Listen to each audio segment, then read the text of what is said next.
Welcome back to Chillporeal. I am your host, Brian, the Nerdporeal life form himself.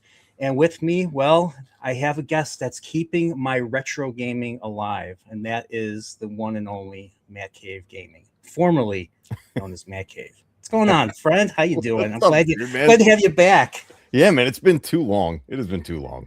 Yeah, and and I haven't changed the intro yet. I love it. I honestly, with the hype with copyright going around, I don't think Konami is focused on the old 1991 Tiny Toons game, the Elmira Yeah, thing. I think you'll Like, be all right there. I think I'll be fine. I do. I did listen. I did listen to some of your most recent streams. I like your intro. I like your Thank intro, and you. I like your. I kind of like your. Not kind of. I like your song. Did you put it together? Did you have someone do it for you?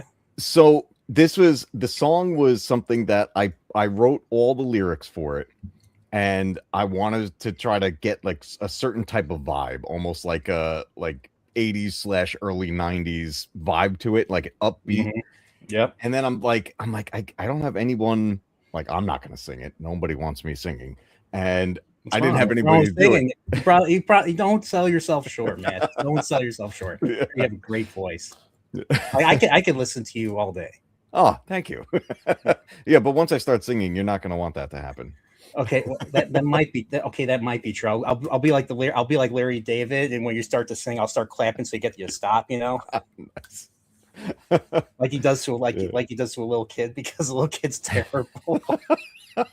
that's a great And they're, reference. they're like Larry David, what the f is wrong with you? That's a child. I don't care. She sounds too True. bad. So, but yeah, I really like that intro, that 80s and 90s poppy type of thing. That's so me. That's That's so what, me. yeah, I You wanted and to like, you and me are we practically the same person? Okay, it's, don't answer that. we're into like a lot of the same stuff, but that was the vibe I wanted to go for, like an upbeat Yeah. vibe, like very like welcoming vibe and everything. So I did find, and I hate to say it, but it's true. It's what part of it. I found an AI thing that Okay. will take your lyrics and you could put a description of what you wanted to do with it. So that's basically what I did. And it came up with a couple of versions, and I landed on the one that I'm using. Okay. And my plan was it was going to be temporary because I had a prior song I was using through the YouTube like licensed music, Yeah.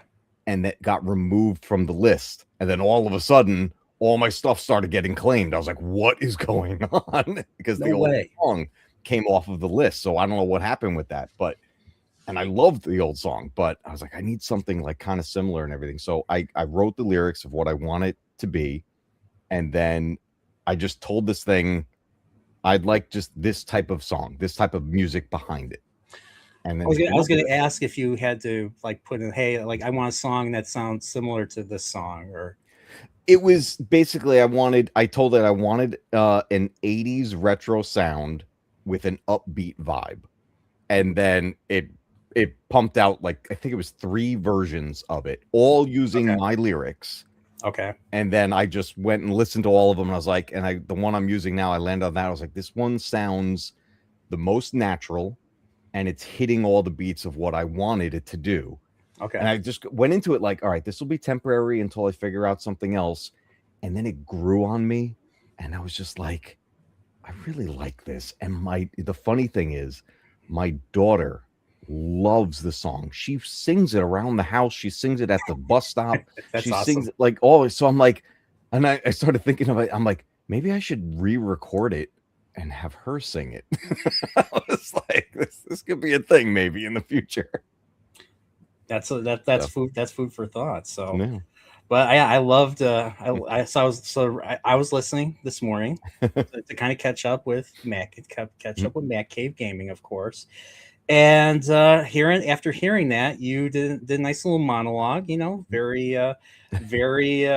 Tonight Show type monologue about the game you're about to play. And I was listening to the one that you did, the one you did for Mickey Mouse Capade, Oh boy, the Capcom classic. the Capcom published classic. That Yes, it I was. looking that up. That's actually a Hudson Soft game. Yeah, it was Hudson Soft, Capcom, and Disney. Oh, man, what Yeah. Yeah, so yeah, that game was a pain in the butt. I don't know if I played. I think I played. I don't know if I played that before I played A Link to the Past, but I Mm, always think of that game when I play A Link to the Past because you know how in mm, the beginning of the game, you rescue Zelda and then Zelda follows you. yep. Minnie Mouse follows you, kind of the same way. Except Yeah. there's a possibility she could be farther away, and if she's not close to you and you jump over a platform, if she dies, you're dead. Yes. I remember that. That was a pain Oh, in the ass for me. And then getting the I was watching your stuff, and I didn't even know that she could get kidnapped within the level, and you had to look for her. I did not yeah. remember that. Oh, that was the thing I was worried about just getting into it. I was like, I know there's a thing that can steal her. The thing I forgot was that this thing that takes her is in one of the hidden secrets. So you think you're going to get like a Yeah, boost, an energy boost or something, and this thing comes out and just takes her, and you got to go find her. And I don't know if you saw the part in the stream where I went and found her when she's in one of the random statues. yes, I did. I actually did I see that. So you I had to don't remember. shoot her with the stars in order to I like don't find out know. which one was the right one. Because yeah, once you touch the Yeah. wrong one, they all vanish. You have to leave, and then you have to try it again. I don't remember how long it took. I think I was there for at least 15 minutes trying Oh to get yeah, her back. It yep. was ridiculous. And I kept apologizing to chat, like, I'm so sorry we're doing this.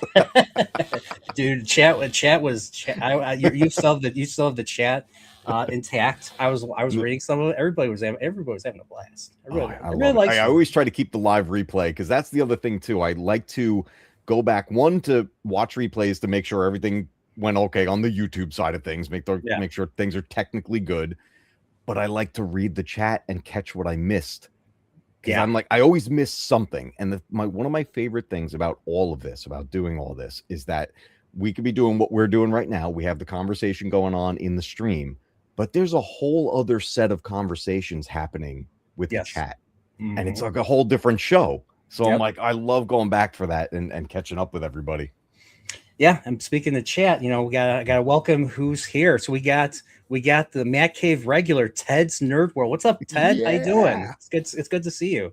I know. I think the last time I saw it, I was watching Ted's channel. I think he was doing some Star Okay. Trek reviews. So I think it's been a while though. So Yeah. Ted, are He's you big still into doing? Resident Evil right now. He's playing Resident Evil. Oh, Yeah. nice. All right. Resident Evil is like timeless horror fun. Like it's like if you're feeling apathetic, if you're feeling bad down, play a Resident Evil game. That game will scare the crap out of you. You want to shoot the zombies in the face. You want to shoot those evil umbrella bastards in Yes. whatever eyes that they have, because Resident Evil games, they all the monsters, all the bosses, they morph into like multiple eyed creatures. So you got to shoot them in the eye, and it feels so good to shoot them in the eye and all that. And yeah, um, Oh yeah. but yeah. So Matt Cave, and we got Tripping Orc. What's up? What's up, Tripping Orc? Board. How you doing? And then we got the Vanishing Golem with Totoro uh, the PFP the profile. Nice, nice. So all right, but yeah. So I figure Mickey Mouse Capade was one of the. I never owned this Mickey Mouse Capade. I rented it, and I was going through memory lane this week. I did not go to. There's been a lot of retro. There's been a lot of retro discussion online, like Mhm. especially with the Pizza Hut announcement that they're bringing back like the Yes. red cups, they're bringing back the salad bar, they're bringing back a lot of the stuff from the 80s and 90s that we remember. I don't know if you. I told a few people this. I think I told AC this last week, but I owned The Land Before Time on VHS. Oh yes. There was the very first thing you see before for the coming attractions was a Pizza Hut commercial. Hmm. You remember? I don't know if you remember that, but I remember that. That was the I've got some of the coolest thing Ninja in the world. Turtles VHSs, and in the beginning is you know what it was? It was the what was that? It was it FHV? It was Family Home Entertainment or Family Home. Yeah, the one with the Yeah, yeah, yeah. you see it kind of traced out. The logo Yep. is traced out by by some cursor and all that. Yeah, I remember Yeah. that. I have that Yeah. on a couple of VHSs, and the one I remember the most is like the Little League team going to Pizza Hut Yes, after yeah, the that I game. remember that one too. maybe it was Ninja Turtles too. Maybe it wasn't Land Before Time. I might be getting my facts wrong. Well, you But know what? I was I think Peanut was on a few of the not publishers, the whatever companies that put out the VHS tapes. I think they were on a few of them. okay. All right, that makes sense. Okay. I was weird like that though. Like every VHS, like every time there was like I used to watch so many VHSs. I'm sure you did too back in the Oh, yeah. day. I was weird enough to like recognize all the production companies that like I knew a Paramount tape. When you see, I mean, you saw my intro. The very first VHS that I remember was the '80s Paramount, warning of that don't copy the tapes, and it Yeah. changed colors that's what I use for my intro because that's like the earliest thing that I remember. I remember like the Warner Brothers, CBS, Fox logo.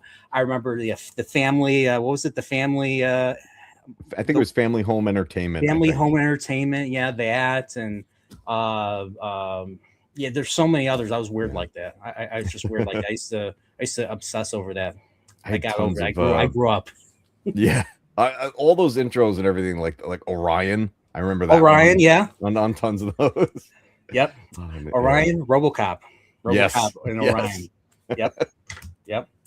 But yeah, I was weird like that. So, but yeah, I used to rent. I don't know if you went to Blockbuster, if you went to, or if you went to a family. It wasn't really a family owned, but like a privately owned video store, rental store. Yeah, for me, mostly it was like a mom and pop shop. My big video store was called Joe's Video Hall, and that was the Did they big have the place. black? Did they have the black cases? They'd have the VHS in the black case. Yep, it was the black like with the little clips on it and everything. And Yeah, there would be like at like the end, there'd be like a little slip in. It would have a number. So my video store had a number, and it would have the title. And so I used to take the box to the counter, and I'd give them the number, and they would go to the back and get the tape, or they would say, "Oh, it's in," or they say, "Oh." The worst thing to hear was, "Oh, it's out." Yeah, That was devastating for me, yeah. especially when it came to video games.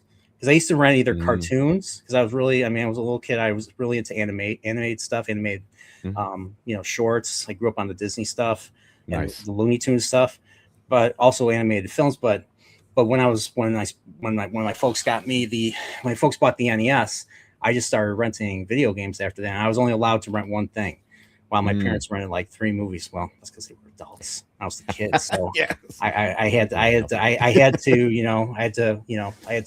weigh my cards in. So I always rented a video game, and the worst thing was hearing the game was out. And Mickey Mousecapade was one of a series of weird rentals I used to ask for, because back then I was a dumb kid.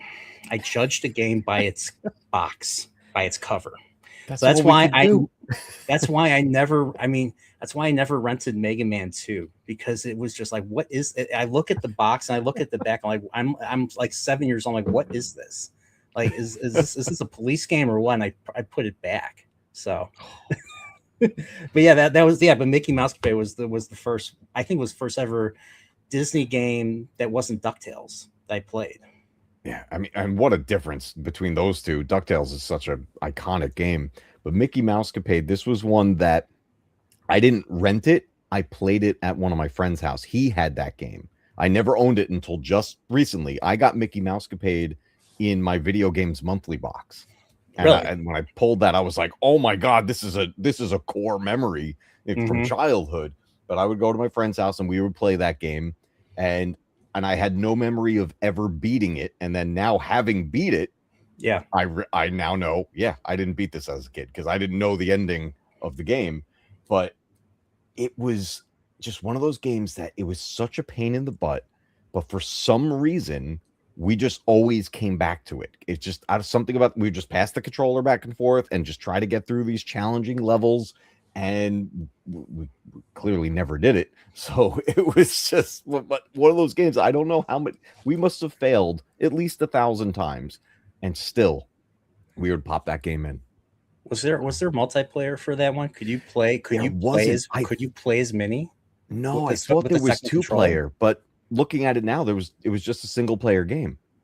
And I was trying to remember when I loaded it up for the stream, I was like, I can't remember if this was 2-player. And in the menu, there's no choices for second player, which blows my mind because that would have been a perfect game for couch co-op. And, one person play as Minnie, one person play as Mickey. But I guess the real challenge of the game is the fact that you're controlling both of them at the same time and you need her to follow you. It reminds me now of like Tails in Sonic 2, though Tails I think was a bit more useful in the those games. Yeah. But Oh yeah. Yeah, Tails. Yeah, that game came out when I was 8. Tails was 8. Me and Tails are the same age. And nice. Tails is in his early 40s now because that game came out in 1992. So, Nice. but yeah, I remember. Yeah, like I forgot that it was just like it had Castlevania elements. And like you don't even have a weapon at first. It's like Zelda, where you have to go and find the weapon nearby. In this case, it was in another room, and you basically a treasure chest, and you get the stars, and it then becomes kind of like a run and gun type of deal. And it was funny because like you can't really, you have to like jump and hit them. And the way the game was designed, I was watching you play, like when you were trying to climb, you're in the first level is the fun house. You're climbing the fun house, and there's a spider Skulltula looking thing that's right above you. And how are you going to dodge that? It's like why did they design it that way? You can't do that. There's cheap deaths everywhere. Maybe it was because of the rental thing. Like I hear that they made those games really hard was because of they were pissed off that private video stores or Blockbuster were renting those games out, so people weren't buying. And so they made those games as hard as possible so that get the multiple rentals out of it or something, or get more copies bought or something. Yeah. I mean, we had a few years ago, one of the developers or somebody from the development team for The Lion King on Genesis and Super Nintendo came out and basically was the one to kind of out the video game world of that. Like, we made this game that hard because people weren't buying, it was renting. I have not beaten that game. I borrowed it once or twice.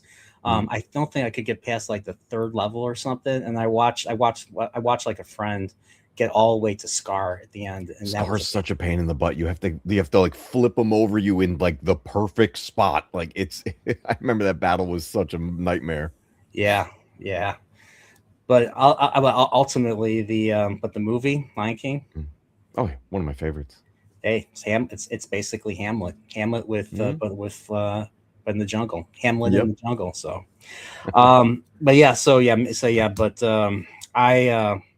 don't think I ever beat Mickey Mouse Coupe, and I tried. I may or may not have somehow acquired it and put it on my NES Mini. I neither deny nor I neither claim nor deny it. So I played it. And my God, it was still a pain in the ass. I was like, okay, I'm not playing. I'm not playing this. So that game already. So you were already ahead of me. You beat the game. The game defeated me. Like I'm just like, how am I supposed to get through this? Like this is crazy. Especially the ocean part. The ocean part was like, how am I supposed to dodge all this stuff? And the ocean is like the shortest part of the game, and they throw everything at you. If I remember correctly, in the it was in the fun house, the boss wasn't Maleficent. She's the final boss. She's the final boss. At the end of Funhouse, it's the witch from the Halloween specials, like the Donald Duck Halloween special. That's right.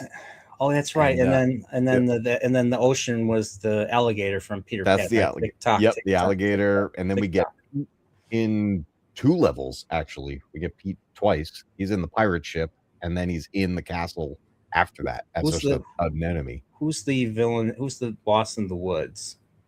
The woods was who did we fight? We were in we went through the maze of the woods, and then we got to like the part where it looked like we were like shrunk in the grass. Doesn't it like you go? Isn't if I remember correctly, you go into the tree and then the season changes or the color? Yeah. It kept doing the seasons, but then you go the wrong one and you're back. So it was just I remember. A bunch. It was like a Mario. It was like a Mario Castle level where you had to memorize the right direction, or Yeah. you ended up back at square one, basically. The Am thing I that was correct? crazy about Mickey Mousecapade was that every level was completely different. Like different gameplay mechanics, different like you couldn't repeat what you did in the prior level on the next one. Like it was all different. it's, it's a wild game. It's such a strange mashup of levels, and it turns out the game's pretty short, but Yeah, it's just it's only 5 levels, right? yeah. That's it. But it's hard levels, and they throw everything at you. But we did have during the stream, I think it was Ted. I think Ted figured it out when we had to fight Pete on the pirate ship. He I think it was Ted that said this, that to guide me to move a little bit over and let Minnie climb the ladder without Mickey. And then she doesn't get hit by his projectiles, but she can shoot. So I somehow got Minnie up the ladder without Mickey, and I stayed on the lower level and just kept jumping and shooting, and Minnie took out Pete. Can she shoot? I didn't even Yeah, know she could shoot. you get a second star in the first level. It's hidden, and then they both Oh, shoot. That's key. You have to get that second star, otherwise you have no chance of where beating was this it again? game. And it was in the fun In house, the or fun was it? house. Yeah. Oh, In the first level. I don't know if I ever got. No, I don't recall that. That's interesting. You have to kind of veer off the path and go completely away from heading towards the end. And Yeah. there's another treasure chest with another star. So if And I you have remember, to strike. so if I remember correctly, I remember because I remember in the I think in the later levels when you beat the boss, you basically beat the level. But in Yep. the fun house, you beat the boss and you get the key, and then you have to backtrack all the way back, if I remember correctly, to the very first where you Literally the began the first screen. level. And like there's a door that says key. I'm looking at the Yeah. right now. I have the Wikipedia up, so I'm cheating right now. And then you have to use the key to get in there, and then there's like a portal or something, Mhm. or there's like a portrait, and you just line yourself up in the portrait, and then that's how the level ends, basically, or something. Yep. Or it's like a portal to the ocean, basically, so or the seaside. So, yeah, that always opens up memories for me. So, Oh, yeah. yeah, I rented until I don't know how many when Super Nintendo first came out, there was only a few games available to rent Mhm. initially when it came out. So it was 91. Got Super Mario World. I'm sure everybody got Super Mario World. There's been arguments online about, speaking of which, I might as well go to this Super Mario 3 versus Super Mario World. Matt, go. Ooh. Which one do you prefer? I need to ask you because I've been commenting about this quite a bit the last day. So I actually lean towards 3. 3 is probably okay. 3 may be my favorite Mario game. Mario. I love it. I love it when you do that. It's affectionate. It's just an affectionate East Coast. Yeah, I love that. So, all right, okay. So I was once a young man like you, Matcave, but then I took a Super Mario World to the knee. Okay, all right, okay, that was bad. That was terrible. Forget I said. Everybody, chat. Forget that I said that. You want to hear something that I guess I don't know. Maybe this makes me not a good gamer. I don't know. You ready for this? Oh, What? you're sitting down, right? Okay. I got to put my arms on the armrest. All right, now I'm ready. Shoot. I never beat Super Mario World. Never. Are you a real person? I'm AI. Is he a real person? Of course he's a real person. Of course you are. That's interesting. That's very interesting. Yeah. Did you ever own the Super Mario World? So I have it now as an adult, but I grew up with a Genesis. I didn't have a Super Nintendo, so that was the biggest thing. I played Super Mario World a ton. I would play it at friends' houses, family houses, stuff. Yeah. I would always play it every chance I got, Mm-hmm. but I never owned it until I got a Super Nintendo for myself as a grown up. Okay. All right, and I mean, as a grown up, I get it. I mean, I mean, I don't have family. You have a family, so you're pretty busy. You have obviously you have commitments and obligations, and of course, come on, But really, retro. Okay, we have to we need intervention from Matcave. We have to Oh, bully him and shame him in order to get him to beat Super Mario World all 93 exits. 93. 93 exits. I know there's the multiple exits on each level. So, oh my God, that's Yeah, insane. yeah, the yellow. So I'm sure you played Super Mario World. So the Yep. yellow levels are basically a single, exit. Just Mhm. straightforward platforming. Um, the red levels, the red levels have more than one. It's Oh usually boy. one. You have to look for you have to find the room that has the key and then the keyhole. You have to stick the key in the keyhole. It makes this really obnoxious sound, and the keyhole expands and then sucks you up. It absorbs you, and then you end up going a different direction on the map. And I love that. Like, I think Super Mario World did that better than even the new Super Mario games, which continued that Yeah. tradition. So Yeah, I remember seeing that happen in the newer ones, like the one that's on the Wii U and all that. They had the different exits. But yeah, Super Mario World, it's one of those games that's on my list of games that I am just like, I have to fix this. I never beat it when I should have. And another game that was on that list, and I saw somebody mention it in chat, was Comic Zone on the Sega Genesis. I never played that one. I That know it's game like was it's a comic. It's a fantastic. comic. It's got this. It's got like the frame and Yep. the panels like a comic book. That's I'll And have you to, literally like hop out of the panels to get to the next panel. Like, it's the art style is phenomenal. I actually streamed that game and beat it my first time out with the game. really. Wow. Yeah, I'll have to that game check. was fun. I've heard about it. I think it might be on. I don't know if it's on Switch Online. I Is think it it is actually. I think it is okay? part of that Genesis list. All right, so I'll have to take a look at the Switch Online. By the way, I want Yeah. to say there's a few other people that came in. Let's see, we have Bottle of Orange Crush here. Hey, I'm Orange Crush. personally more of a World fan, but both are great. That's pretty much where I'm at too. Mhm. And of course, we have who else? We got the Stanleys, another staple of the Oh, Matcave.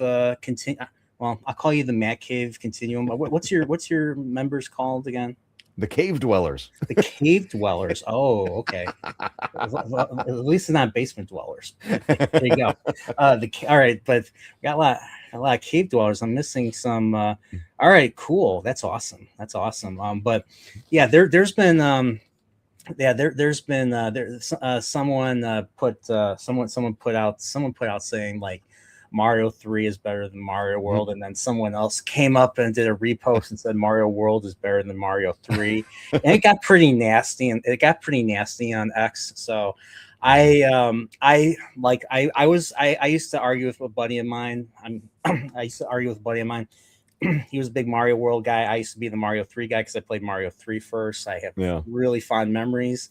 What's funny is I played Mario 3. I would play Mario 3 right before the Mario 3 cartoon would come on. This was, Nice. back in the day. So, Love that. but I like Mario 3. I like how it basically expanded the Super Mario Brothers games. Mhm. It wasn't just level by level by level, and you just get like a screen that says world this. You actually see the world. You see Yep. the map. Mario 3 started that. The one thing that Mario 3 did that Mario World actually I don't Mario World did not do. Mario 3, you got to interact with things that were on the map that were not Yeah. always there. So like the Hammer Brothers, for instance. Yep. That was that when I first saw the map, when you first play Mario 3, you press start and you hear dun dun dun dun dun dun dun dun dun dun dun, dun. And then you're moving Mario along the map. You see this Hammer Brothers walking back and forth in the same spot, and just seeing that little animation, just like I'm like, what do I do if I go near him? Like, what was that? And so I like that. And then the Super Mario 3D World continued that dynamic with with going and running into, but on a 3D map, running into basically Yeah. creatures, and then going into like playing like a little mini level where you have to defeat all the enemies. Da, da, da, da. I I like how always they had loved. that in the movie. They had that song in the They movie. did. Yes, they did. And we'll definitely cover the movies. With Mario 3, it was I always loved when I played 2-player with my brother. When you're playing 2-player, you can go back to the level stages that you beat already, but instead of replaying the level, it would take you to the original Mario Brothers game. The whole Really? that single Oh screen, yeah. I remember the arcade, that's the original arcade. that's how I first Yeah. encountered that.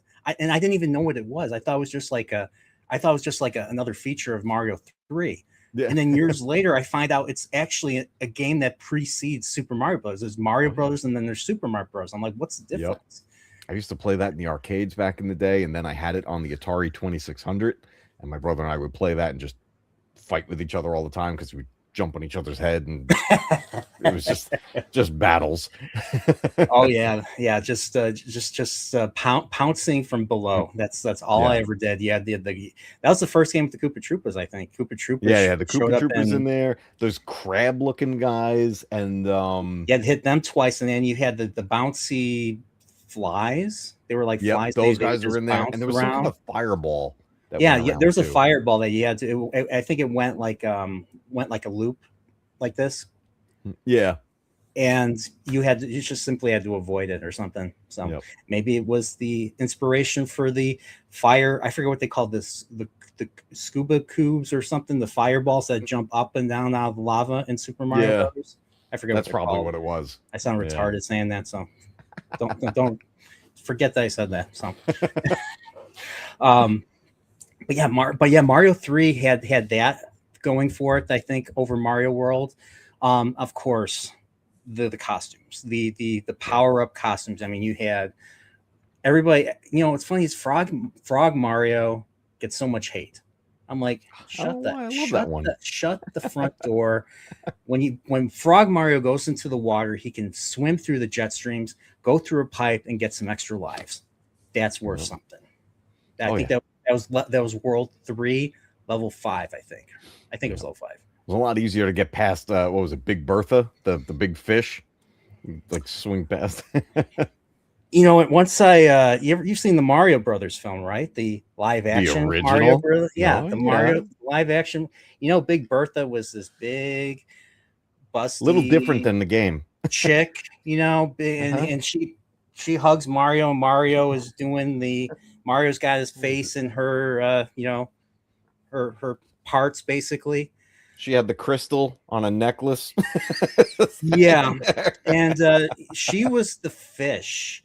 And then once I heard that, I couldn't once I learned her name and I realized what the movie was referencing, I'm like, oh no, this is not for kids. This is not for kids. That was a weird movie. I mean, I will always have I always will always have nostalgia for it. I saw it in theaters. I just recently got it on Blu-ray, and I had the DVD for ages. And but man, it's my dad took me. I was in second grade. I was 8. This was early '93. This was right when the Mario All Stars. I think for Super Nintendo, 1993. I think Star Fox and Super Mario All Stars came out that year. And I'm seeing this movie. I'm like, what the hell is this? I'm a kid. I'm like, why does Toad look like a punk rocker? and then like Koopa is why does Koopa look like a human? It's Dennis Hopper. Dennis Hopper had to pay for his divorce, so he was the villain in like every movie in the early '90s, like every movie. And he was great at it. That's true. I'm surprised he wasn't the bad guy in Beverly Hills Cop 3. 1984. That would have been fun. That would have been hilarious. You know what he's a good villain in? An underrated movie, Land of the Dead. Land of the Dead. Land of the Dead. It's one of the Night of the Living Dead sequels. It has John Leguizamo in it, funny enough. Is it what's his name directing? George Romero? Yeah, it's a George Romero film. Was that a 90s film or a 2000s film? It was early 2000s or maybe mid 2000s. Let's see. Because there was the Dawn of the Dead remake, which was not Romero, but Land of the Dead came out, which was an actual part of that series. And I just thought it was so funny, those two actors being reunited this way, because you had Luigi and Koopa, and they interact with each other the most in the movie. So they have a cool, like, kind of back and forth. I was like, that's kind of funny that we get them back together. Did John Leguizamo trust the fungus in that movie too? Yeah. Maybe it was the fungus that caused the zombie outbreak in that Yeah. one. I'm kidding. I'm kidding. I haven't seen that one. I've only seen the first three. I've seen original Night of the Living Dead. I've seen Dawn of the Dead, 1978, awesome movie. Oh yeah, And I Day of just the got Dead. a 4K edition of that recently. They came out with one. I gotta get it. Dude, I gotta buy it. So good. I mean, if you want, I'll grab it off the shelf. It was a nice box set that has Is it the multiple classic? cuts of the movie. Is it the classic art? It's the original. Okay, yeah. It's good. with the whole face on the horizon and everything. Yes. That's what I want. Yeah. So they came out with 4. That's okay, good. because I remember I was trying to buy it like 6 or 7 years ago, and it was not available it was not available in HD.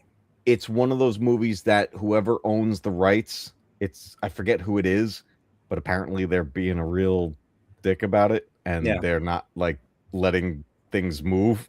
So it's kind of stuck in copyright limbo a little bit. But I forget the production company that released this. Here, give me 2 seconds. 2 seconds. It's right back there. So, all right. So, since Matcave's away, do you have to give me some? You have to give me some dirt on Matcave. Like, what kind of? What's he like off camera? Oh, I'm sorry. I'm sorry. I'm sorry. You weren't meant to hear that. You weren't meant to hear that. Who said what to who? No. So we got. I was this nice. Oh, that's awesome. That's exactly what I want. This is what was it? I got this from it's the Australian region, I think. Oh. But it's got the original artwork on there, and then it's the multiple cuts of the film. Because I think isn't the film like close to 3 hours? Holy crap! That's each a version of the film. There's each version. There's the Second Sight Films. That's who put this out. So they got the theatrical cut. We got the extended Cannes cut. We got the Argento cut.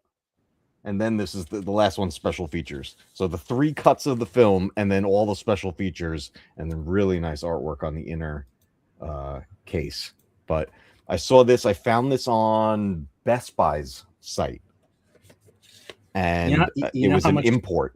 You know how much this is? I'm on Amazon right now looking at this. It's called Dawn of the Dead limited edition 4K UHD.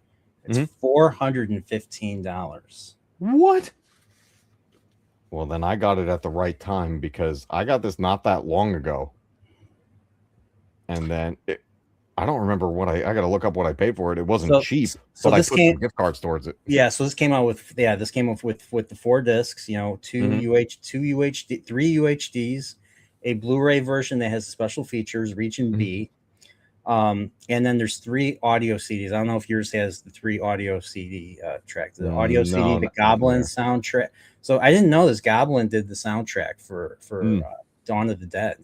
The guys that do all the Dario Argento films. Have you seen any Dario Argento films? You've seen like Suspiria or Profondo Rosso or Deep Red. I don't think I have. Crazy. No. Yeah, so the Suspiria is about witches. So a girl goes to Germany, and a girl goes to Germany to go to ballet school, and the ballet school is ran by a coven of witches that dates back like centuries. And what's awesome is you hear the Goblin soundtrack in the opening credits, but then you hear the Goblin soundtrack as she's in the air. So in the airport, you're just hearing people, you hear like airport stuff, but when the door opens to the outside, you hear this theme song, and it's creepy as hell. Nice. The theme song is really good, but it opens, and then you hear the witches, nah. That's part of the Suspiria theme song, and then it becomes like this progressive rock type of thing. It's a really good track. I listen to it every now and then, so I need to. I gotta check that out. That's awesome. Well, if you do, we gotta do a serial horror chat on that. So. Deep Red's an earlier one. It's a giallo film. It's basically a whodunit slasher, and you've seen Halloween, you've seen Friday the 13th, right? Those movies are brutal, not nearly as brutal as Deep Red. Like the Wow. kills take longer than like 30 seconds. Oh Like my it's like a person will get hit on the head and then will be dragged to the bathroom to be drowned or to Jeez. be burned or something. It's the movie makes you uncomfortable. Yeah. Yes, that's Italian. That's Italian. That's Dario Argento for you. Yeah, the I Italians gotta are check that crazy. out. Yeah, Well, it's one that's where of the Friday cuts of the 13th film is Part that. Two stole. Friday 13th Part Two stole a couple of its kills, like the spear. That Yeah. stole from they stole from an Italian film. Oh, jeez. Yeah, that's rich people. That's what rich people do. They don't trust each other and they murder each other so that they can get an inheritance. And then they, like spearing two people that are having sex on a bed. It's Oh like, my God. yeah. So, but yeah, that's but yeah, that's Italian horror for you. But yeah, that was. But yeah, I'll have to see if I have to find a way to buy that.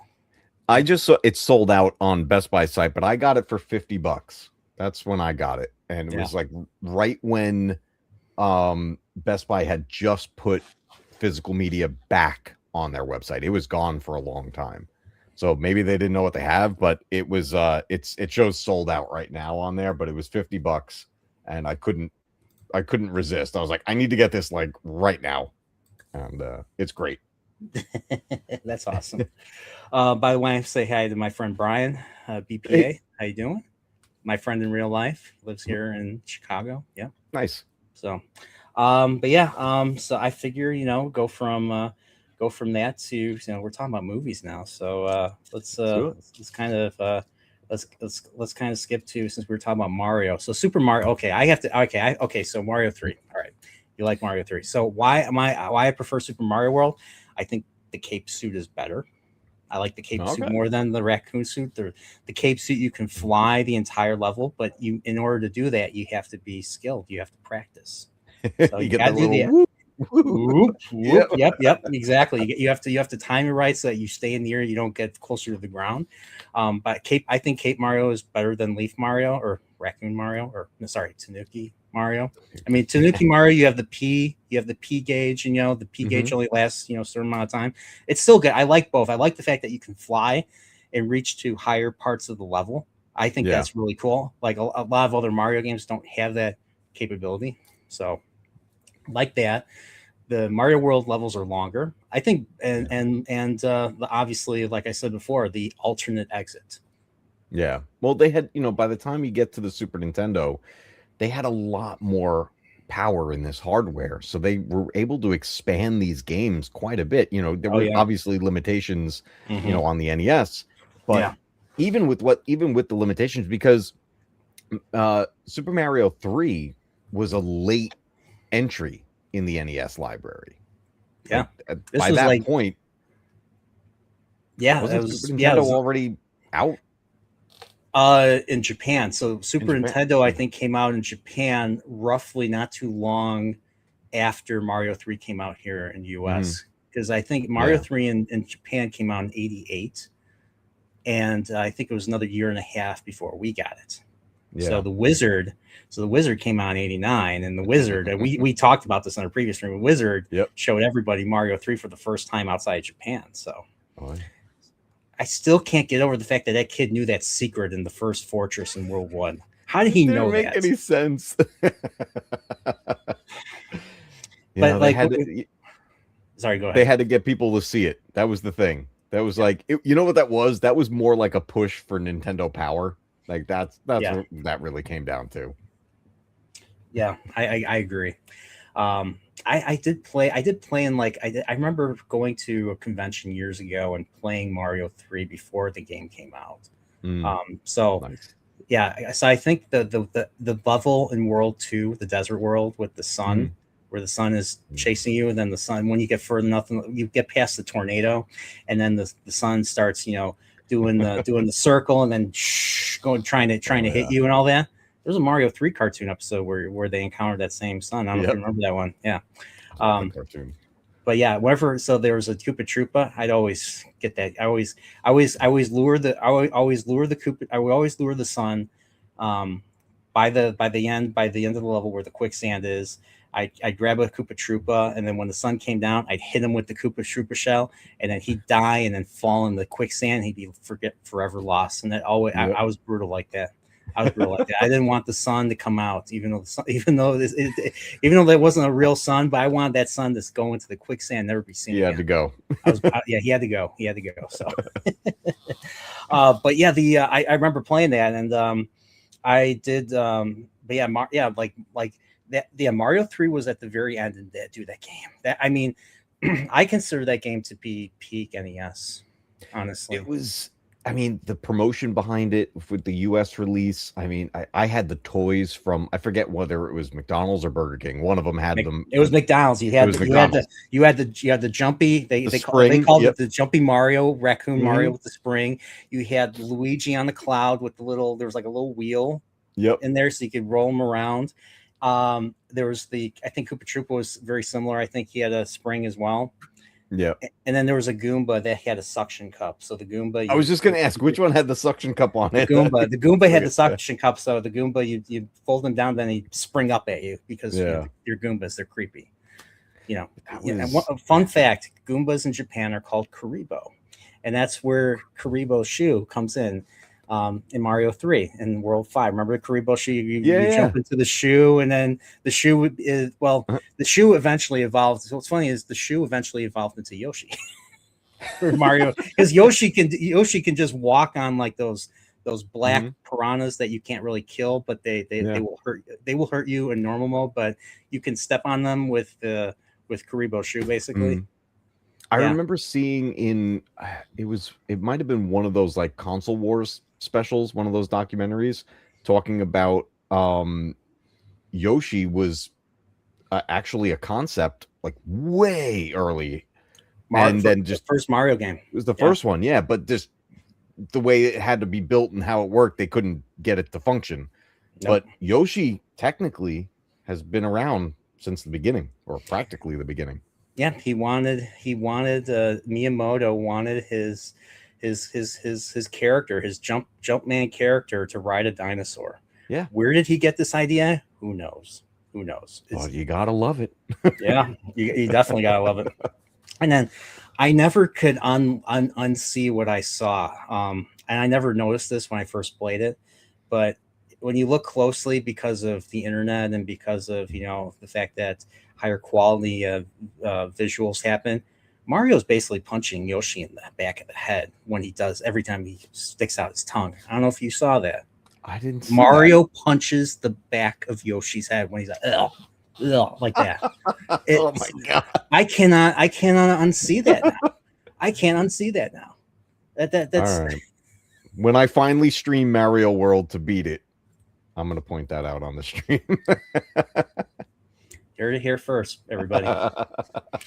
So, but yeah, Yoshi was a great addition to Super Mario World. Yeah.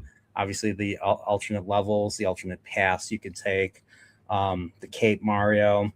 I love the music. The music was basically one or two themes, and they just varied. They just made so many versions of that theme, like the castle theme, the ghost house theme, the main theme. They're all the same thing. They're just different versions of it. And then heck, when you ride as Yoshi, you added additional percussion.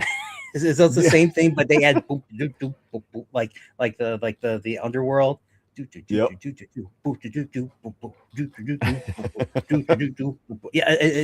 it stays in your head. But I mean, of course, Mario 3 has iconic soundtrack too. The athletic theme. The athletic themes are always the best, in my opinion.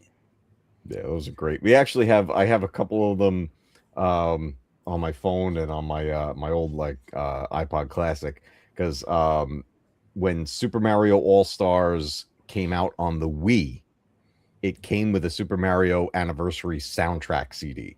It did. And it has a ton of music on it. So I just ripped that to my iTunes and all that. I have a confession to make, man. Oh boy. I made a bad decision. I didn't keep it. Oh, I know. I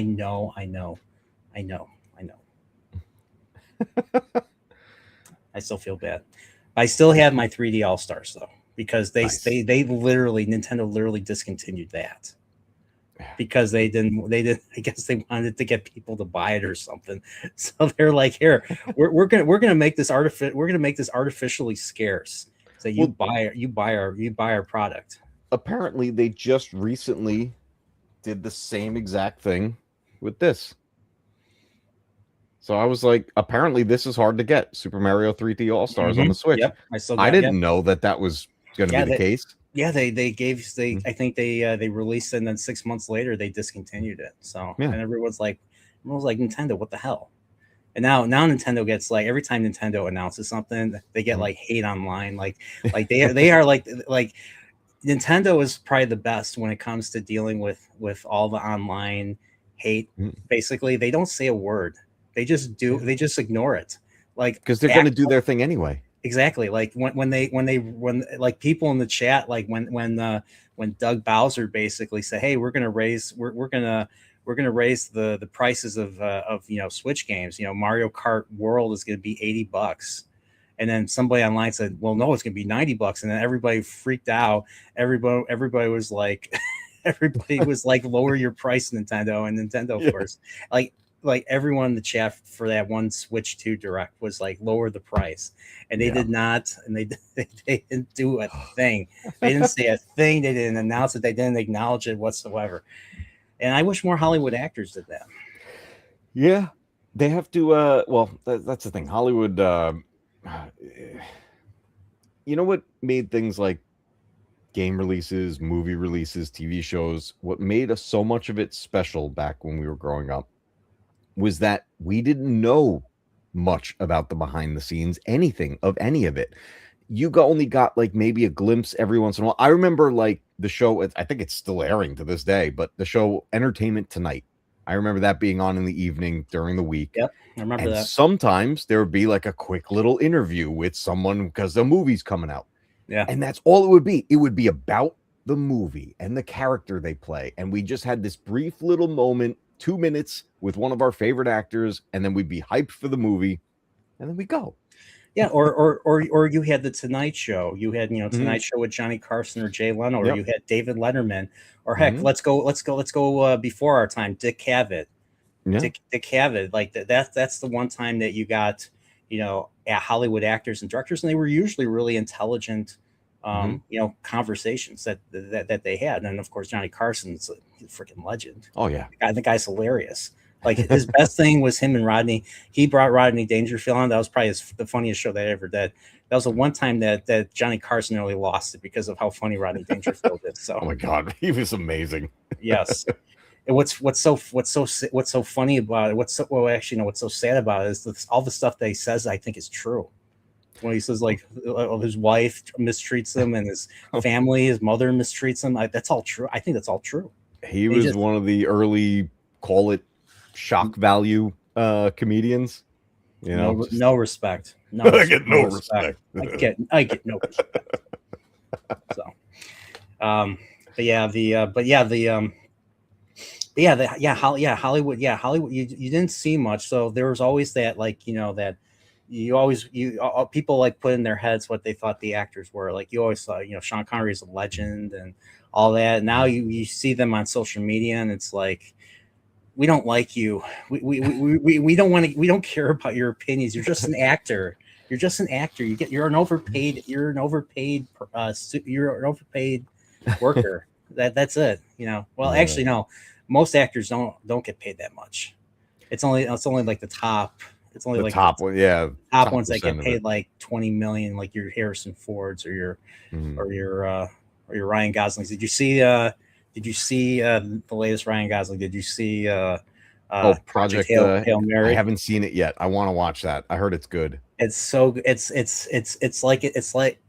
like watching a wholesome 80s movie, Oh, 80s sci-fi movie. You got to see it. You'll love I it. saw the preview and I was like, this actually looks like for real good. And I would look forward to. I didn't get a chance to see it in theaters, but it's going to be coming out pretty soon on physical and everything. So I'll pick up a copy and check it out. He's been really killing it with roles. He was really good. He was really good in that movie. I mean, Mhm. he's been like in almost everything. He's going to be in the next. I mean, you said Mandalorian Grogu. comes out this weekend. He's gonna be in the next. He's gonna be in the next Star Wars movie after that. Was it Starfighter? Yeah, Starfighter, the next like actual Star Wars movie. I don't Mando and Grogu. I'm going to see it tomorrow morning with my son, but Mando and Grogu, I don't consider it a movie. This is just season 4 condensed into a movie. Okay, maybe you can answer. Maybe you can answer this question: is this supposed to be like the finale of Mandalorian? Like, because they haven't made a season for like years. I think the last season was season 3, and they haven't made that for like 4 years now. This is 3 years. From what I understand, from what I've heard. I've been avoiding spoilers, but from what I've heard in non-spoiler reviews of it, it's literally just a point A to point B side quest.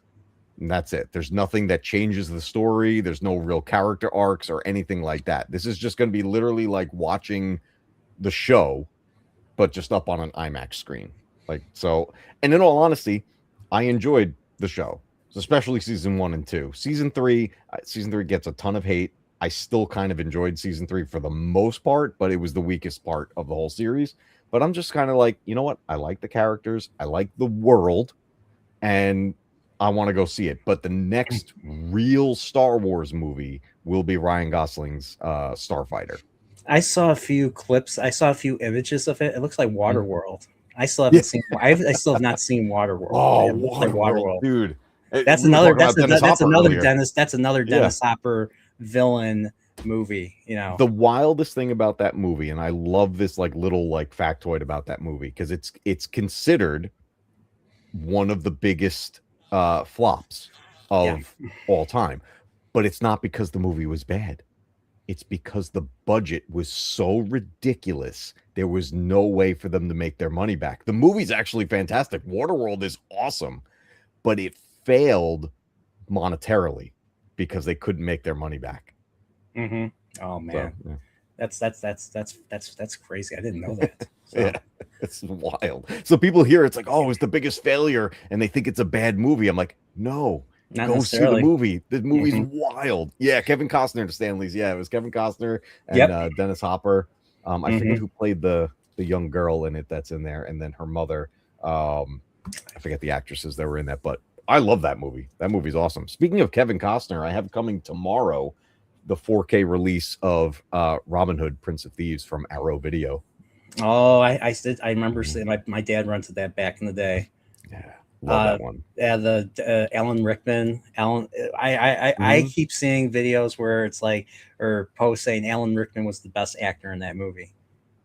Alan Rickman as the sheriff. Oh, he's. I mean, look, it's Alan. Is he like Hans Gruber great in that one? Oh yeah.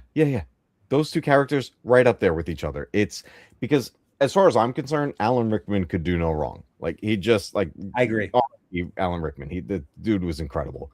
But if there was any character he played that I would say would rival his Hans Gruber, it's the Sheriff of Nottingham. Like people would be like, no, Sirius Snape and all that, and Harry Potter. I'm like, no, that aside, forget that. Sheriff of Nottingham. Sheriff of Nottingham, yeah, just an over the top villain. And Dogma, thank you, Ted. I have not seen Dogma. Oh my God, Dogma is. I mean, here's the thing. It's like it's part of the Kevin Smith universe. So I saw Clerks. I saw Clerks 2. I saw Jay and Silent Bob Strike Back. I think and Mallrats. I just haven't seen. I haven't seen like Chasing Amy or. Dogma, I love that movie. That's great. Dogma Clerks. Just recently came out of like from copyright limbo because it was owned by Harvey Weinstein, and then they finally snagged the rights away from him. And they were able to finally re-release the movie, and it just came out on 4K, and it's a beautiful transfer. Okay, all right. I'll have to. All right, so he's in it. Who else is in it? I know Matt Damon. I know Matt Damon. Yeah, Matt Damon, Ben Affleck. Okay. Obviously Kevin Smith and Jason Mewes. Yeah, Alan Rickman. Chris Rock is in it. Is Carrie Fisher in that one too? Who is it? Is Carrie Fisher in that one as well? She's yes. Wait, yeah, is she? Does Carrie Fisher pop up in Dogma? I forget if I don't know if she pops up in that one. George Carlin is in there. Freaking Alanis Morissette's in it. The cast is wild. It's so good. But Ted, was that Jay and Silent Bob or was that Dogma?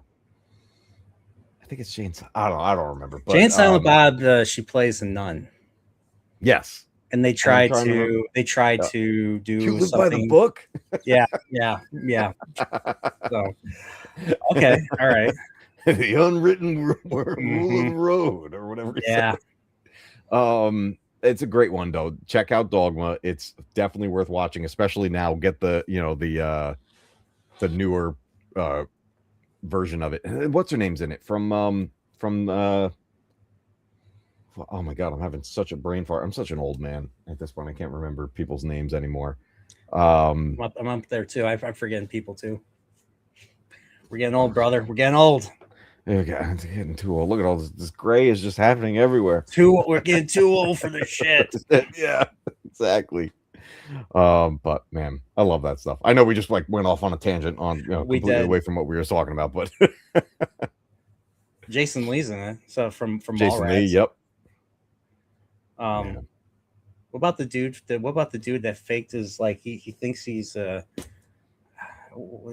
there's twins. There's twins. There's two brothers. One was in Dazed and Confused. The other one was in Mallrats. You know what I'm talking about? Oh yeah. The He was in London. There's like Jeremy London and Jeremy. Jason London, I think. Yeah, I forget which one of them is in Which Mallrats. But and which one was the crazy one? The one that I think the one in Mallrats was the crazy one. I don't remember. Like I think he's like he thought he was kidnapped or something. There's something weird, and the one in Dazed and Confused was like I don't know. No, I'm kidding. I have to look into that. There was something happened with that one twin or something. So, but yeah, so yeah, we did kind of go off on a tangent. We did talk a little bit about Star Wars. So I saw for the first time this morning.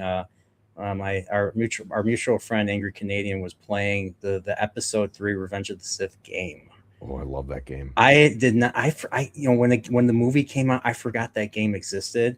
I didn't realize the game came out before the movie. So there were things Mm-hmm. that you got to see before the movie happened.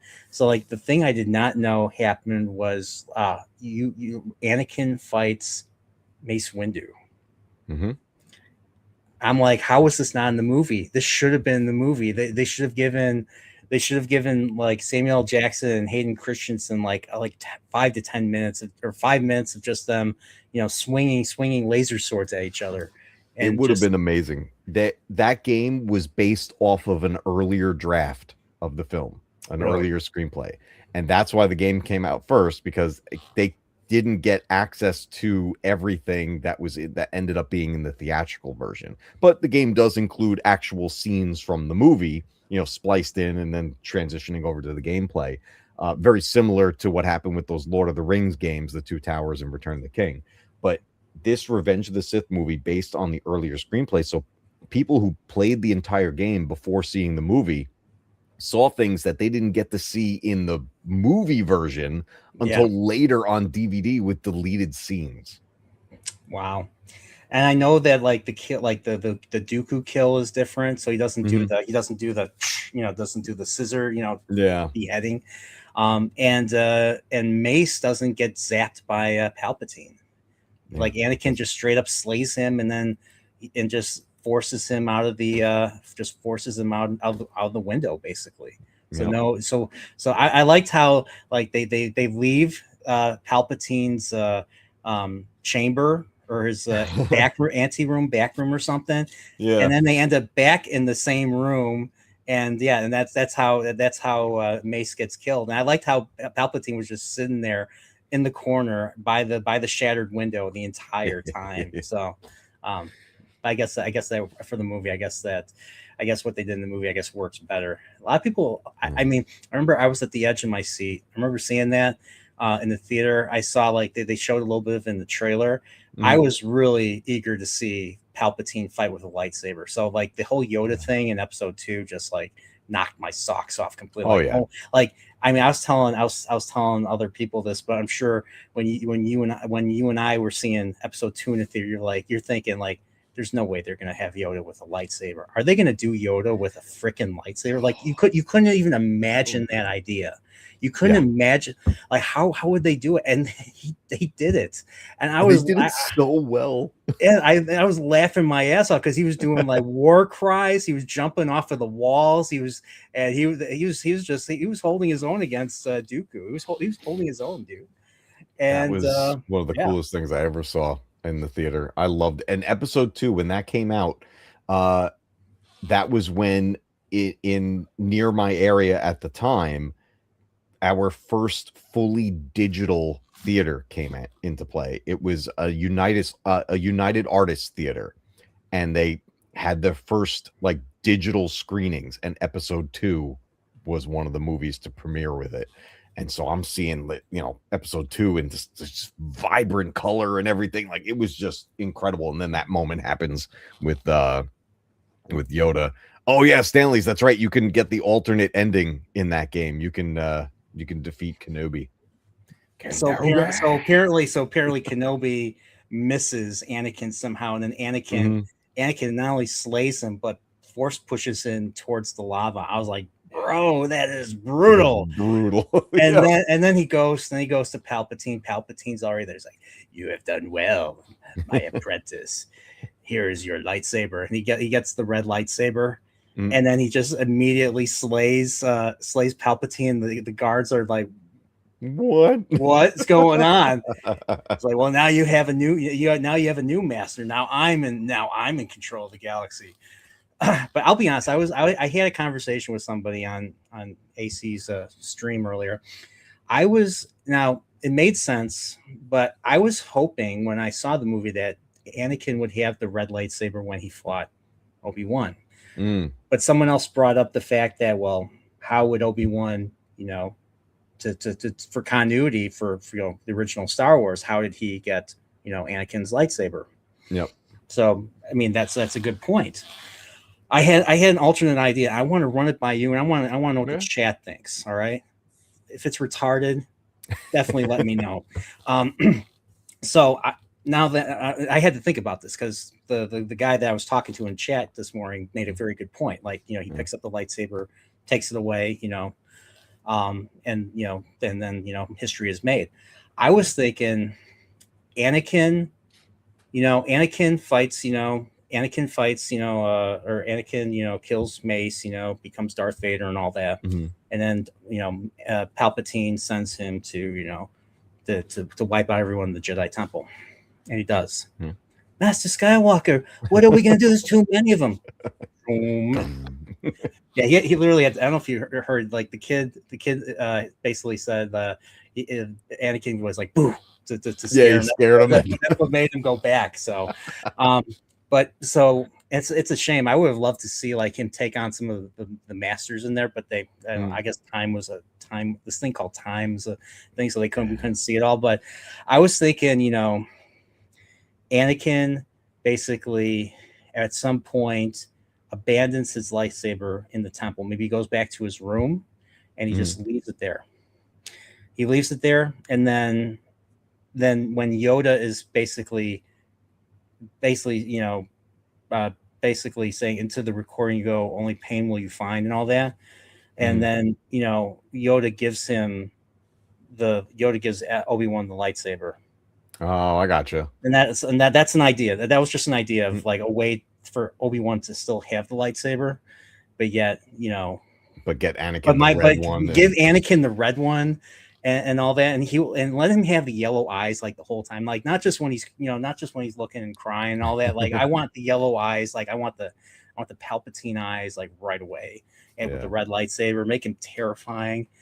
And the one thing I noticed that the game did was that he was saying Darth Vader's lines like from the original trilogy. I'm glad they didn't include that in the movie.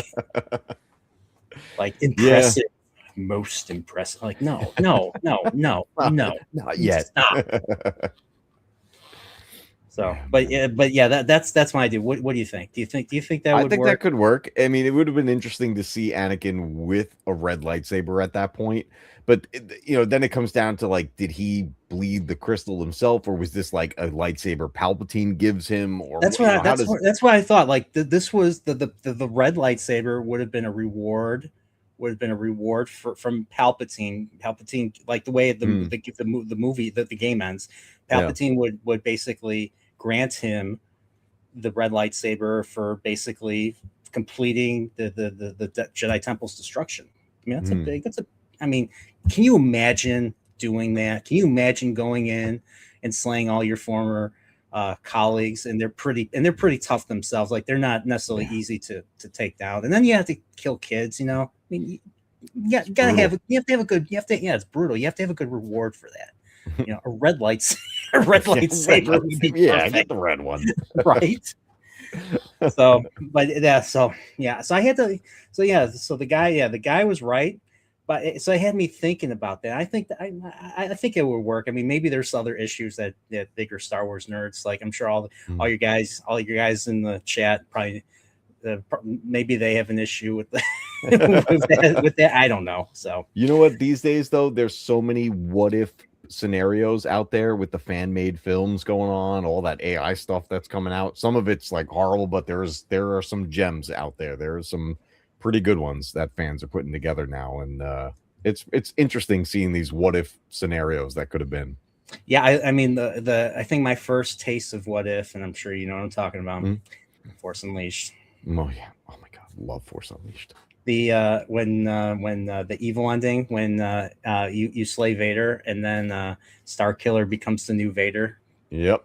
Palpatine zaps him, and then Force yanks the like one of like his ship and crushes him, so there's nothing left of him except like the machine keeping him alive. So and so then he's sent on a mission to hunt down the droids, and he basically escapes Jabba's palace. I think he fed Boba Fett, I think, at some point in there. Yep. And then you go to Mos Eisley to fight Ben Kenobi, and then you fight and destroy Force Ghost. Yeah. I'm like, whoa, what is this? This is awesome, great. This is crazy awesome. I felt awesome and terrible at the same time. I felt like a horrible person. I just killed the hope of the. Well, I didn't kill the hope of the galaxy. Luke got away, and then you play the Hoth theme, the DLC for Hoth, and then you turn Luke to the dark side. That was done so well. I loved how they did that, because then later they even decided to continue it in the sequel with its DLC, and you go to Endor. Yeah, that's a little bit different. It's not the same. It's a different kind of. It's based off. It's a different kind. Yeah, it's based off of the evil ending of the Force Unleashed 2. So yeah. But it's cool that they took those routes with it and to make these playable what if scenarios in there. But that's one of those storylines from the expanded universe that fans are still want Starkiller to come into live action and get geez, here I go again with the brain fart. I'm trying to remember the actor's name. He's voicing Maul currently. Sam Witwer. Sam Witwer. Yeah. They want him to, and he still gets very heavily involved with Star Wars stuff. Obviously, he's been the voice of Darth Maul for Clone Wars and Rebels and all this stuff. And he does Palpatine and a bunch of it. I love his Darth Maul. Like oh yeah. I mean, of course, I mean, nobody can argue Ray Park, when it comes to Maul's movement and him just being just badass. I mean, Ray Park delivers episode 1. I think Maul was you might agree with me. Maul was the best. Maul and of course and Qui-Gon and Obi-Wan together. That fight was the best. Yeah, it was the best. Phantom Menace. It was definitely not Jar Jar. It was definitely not the Nemoidian, the evil Chinese Nemoidians. I'm sorry. I mean, come on, Newt Gunray is. It is over. It is over. Emperor Palpatine promises peace. The game he actually goes onto a gunship and you fight him in a gunship. I thought that was interesting. Oh yeah, that's right. I forgot about that. Yeah, so he didn't just get slayed like a pig, So and he squeals. He literally squeals like a pig in the movie. It's crazy. So right now I've been reading for years. I'm trying to finish it now that I have time. I'm trying to finish the Wheel of Time. And so after that, I want to, there's a few books I need to read. There's my buddy's book that a buddy wrote a book, and we're all kind of critiquing a fantasy. But I want to read Dune. and I want to Okay. read the original Thrawn trilogy, Heir to the Oh yeah, Empire, Dark Force Rising, and the Last Command. yeah. I've only read, I've only completed Heir to the Empire. Heir to the Empire is a great book. Yeah. Oh yeah. That from start to finish. I did not finish Dark Force Rising. I didn't finish the middle book, so I have to. I mean, I know how Thrawn meets his end. I mean, Hmm. everybody knows it. It's I've known it for years, but I've not finished reading the trilogy because that's what basically isn't that what basically kicked off the EU, and then every book was like a sequel to it. Everything was, yeah, it started expanding off of there, and then a bunch of its own stories and everything. But that was really one of the biggest things with the EU. And then now, in more recent years, after as we approached, I forget which season it was of Rebels, where Thrawn comes into the show. Three, It was three. They remade the Thrawn trilogy in books, but changed all the continuity so that it fit with yeah, Rebels. So it's I did read those, hmm and they actually are really well done. But because I the know they, I know they original was really, I better. know they released a Thrawn novel. I don't know if Hmm. it was just, I don't know if it was one or two, but they released a Thrawn novel that literally takes place when Thrawn leaves. The hell's the name of the planet in the main planet in Rebels? Um, Um, I can't think of it. I forget the name of it. It's been a while. But he leaves the planet. He goes Hmm. off world, and he has to see the Emperor. And I Yeah. think that there's a whole book that takes place when he's off world, and then he comes back Yep. to Lothal. Lothal. The That's Fall. Yeah. Yeah. Lothal, where Ezra Bridger is from. Yep. Um, I don't know how you feel about Ahsoka, but I tried watching Ahsoka and I couldn't finish it. I was like, oh, this is not the sequel I wanted. But that's just me. Yeah, the newer stuff's a little rough, but I've enjoyed for the most part. Like I am looking forward to seeing Mando and Grogu tomorrow, but I know what I'm going into, and I don't, I just have my expectations set. I think the right way. Yeah. So, but I've enjoyed the bulk of it overall. But there's things I would change a lot of it. I would try Yeah. to get back some of it, but Yeah, I I don't mean, know. yeah, that's good. I mean, more power to you. Mhm. If there's something to enjoy, take away from it. I'm all for it. Yeah. I just don't like it when people say, "Oh, you're gonna ruin everything by being critical of it." I'm like, no, it's like Mm. people have brains. People have brains. You go see the movie if you want to see it. You know, don't take my word. Well, take Matt's word. Everybody, I mean, Matt's positive. Take Matt's word. Don't take my word. Don't take anyone else's word. But if you're really interested, go see it and make your That's own the thing with make your any own of it, whether it's a determination. movie, a Yeah, game, whatever. If it's something you're interested in, go make up your own mind about it. That's the whole thing. It doesn't matter what anybody else thinks about it, yeah. So it's So I'm not planning on seeing Grogu and Mandalorian. There's a possibility, but depending on what I see in the trailer, I might see Starfighter next year yeah, if it turns out to be something we're seeing. I'll have to see for myself. I don't watch a whole lot of uh, what pop culture channels anymore, so I'm hmm, more likely to, if I really want to see it, I'll see it on my own or something. So yeah. like, and I'm gonna say this, I'm tempted to say it, but I don't know if I should. The Odyssey, all the stuff with the Odyssey. I saw the initial trailer. I was like, oh, that looks like it could be pretty cool. And now I know there's a whole bunch of behind the scenes backlash or whatever's going on with it, and people are already saying it's dead in the water. I'm like, wow, that didn't make it far. Yeah. So I mean,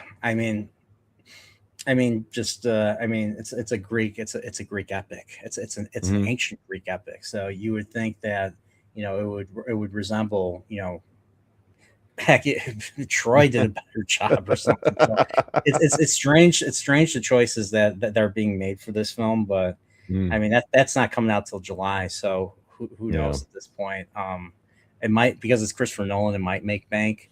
Um, I kind of want to read the Iliad and the Odyssey again. Mm, Get some get some Homeric poetry in my head. That way yeah. I learn. That way I can learn. That way I can learn what the words are and what they mean. I'm because it's epic poetry, and I am bad Mhm. at poetry. I'm bad at Shakespeare too. Like I listen to a Shakespeare play, and you're like, what the heck are they talking about? What are they saying? What are they referencing? So yeah. But yeah, that's just yeah. I'm considering it. So I don't know for sure, No. but Mario Galaxy movie. We See, now so that was a good movie. okay, so that movie got a lot of hate too. Everyone's like, there's no character arc, there's no story or something like that. I mean, and this is what me and AC talked about last time. It's a movie produced by Nintendo about Super Mario Brothers. You know what Super Yeah. Mario Brothers? When it comes to story, you know what Super Mario Brothers is? It's go from point A to point B, try to rescue the princess, and then find out the princess is in another castle. That's the story of Yeah. a Mario game. So seeing some semblance of of a princess being kidnapped by a Koopa, and then our heroes go after her to rescue her. That seems like a Mario movie to me. You know, I mean, Toad and the princess go on their own mission. Mario, Luigi, Yoshi becomes like the third, like the Joe Pesci of the Mario and Yeah. Luigi, the Super Mario Brothers, basically. What do you think of Yoshi's like introduction? Like he hatches in the sewer of Brooklyn or New Donk City or whatever it is, and he goes and you just see from the cameras behind him, he's just walking, he's wearing Yep. different costumes, and then he accidentally knocks like the dinosaur bones over, and then they're all chasing him like he's a dinosaur. Like, don't they know that he's a dinosaur? What's going on here? I love that whole sequence. It was so, and the fact that all Mario and Luigi got out of that was just him saying Yoshi over and over, and they're like, "Ah, I guess we'll Yoshi. never know where it came from." Like, Yeah, they have no idea what I he's guess we'll saying. never know. That was funny. That was Yeah. funny. And then then remember they go to that one planet, that one plant that takes them to different parts, and they're like they encounter Rob and they're asking Rob a question. It's like it's over Yeah, he's moving so there. slow. And they're like, Slow no, guy, right? why did you ask him? Why there's Rob. I'm like people are like, why is that, like, and younger people are getting mad at that because it's like, this is so juvenile. I'm like, that's how Rob is. That's what it was. The references they had in it were fantastic. The plot line runs like a video game. That's what it does. Like, it's not meant to be this deep thing. It's just like you have to get from point A to point B, and these are your obstacles, and let's get past them. Mm-hmm. And I had a blast watching. I was just rewatching a bunch of it with my daughter the other day, and because it just came out on digital, but she wanted to watch it soon, so I grabbed that. But I will definitely be getting the Blu-ray when it comes out. But it's these Mario movies, I think, are being handled so well because it's referencing so much of the games and it's playing like a game.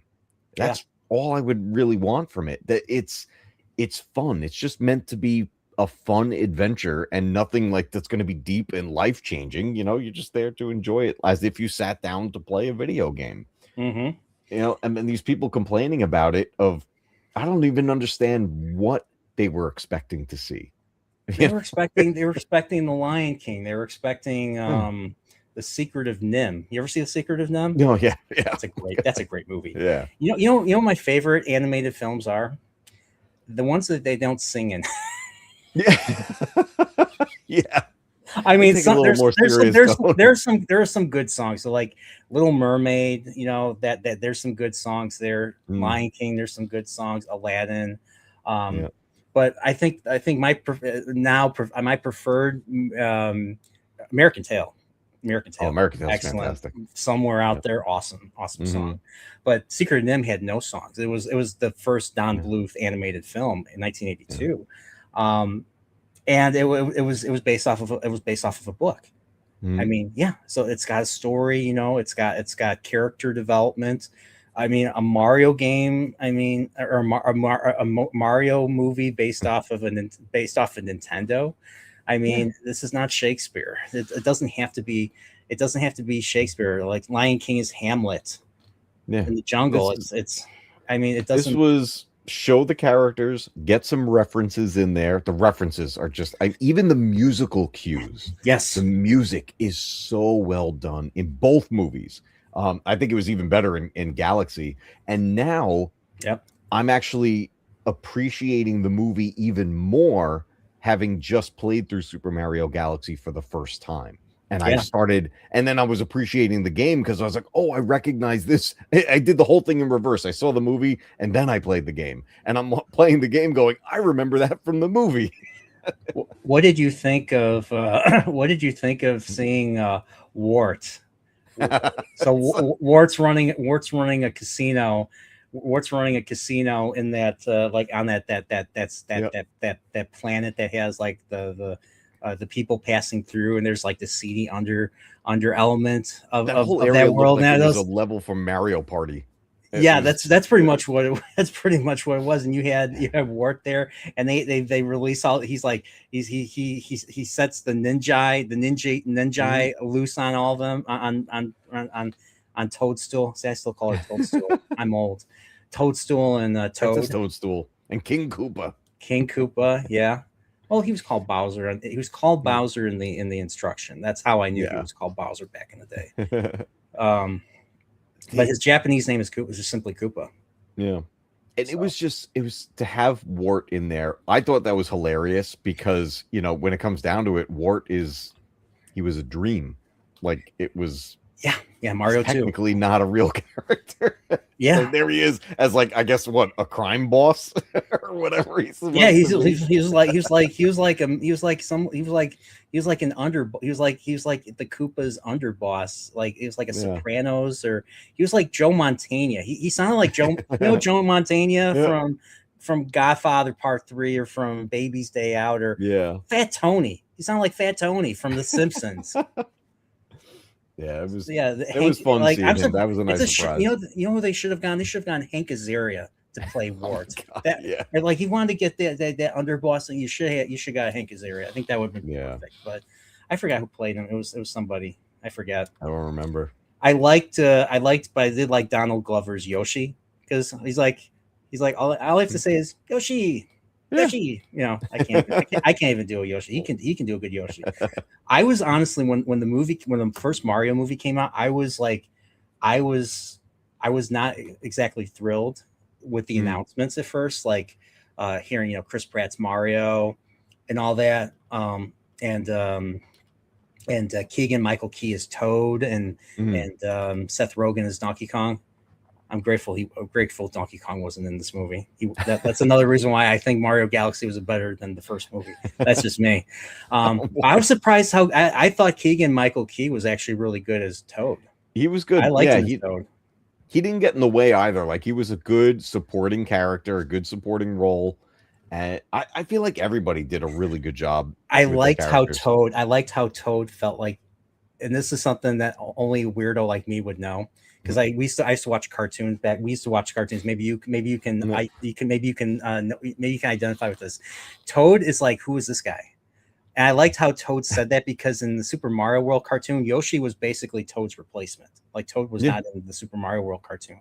So as far as I'm concerned, and he wasn't even in Super Mario World either. So so I thought Toad probably was feeling like he was going to be supplanted by Yoshi, and that's why Yeah. Toad's like wondering, who's this Yoshi guy. Well, he's even like, he's like, and we're just letting him be part of the group now. Like, Yeah, he's we're just like, I questioning the like whole how thing. I like how self-aware this movie was. Like, not only Yeah. is he part of the group, but he's like, but was when Star Fox shows up, and Toad is like, Toad's like all completely enamored with Star Fox. Like he looks at the boots, like the iron boots, like, and then Princess is like, "This is how you do a backstory in a movie." She And literally they says did that. that whole anime sequence. It was Yes. so good. It was so good. I So want a Star Fox show in that style. I That want would, that. That's why. it would be so good. That's why I was thinking. I was like, are they going to do it in that style? And Yeah. I think I heard. I don't know if it's true, but I heard Illumination is going to be doing the Star Fox. Yeah, I was hearing they're going to move forward with a Star Fox movie. And then the question is, do you use the same animation as the Mario Galaxy stuff and everything, the way we saw them, or do they do that anime style? They have to do anime style. They can't make Yeah. it that they can't make it that cuter looking. It's Star Fox. Yeah. Star Fox. So Mario would be here like on the age, like it's like from 7 to like 12-year-olds, but Star Fox is like 11 to like 11 to adult. And then I think Zelda would be in that same range. Legend of Zelda would be in that same range, like Yeah. 11, 10, 11. Older, adolescents. It'd be like for adolescents. Star Fox was like that too.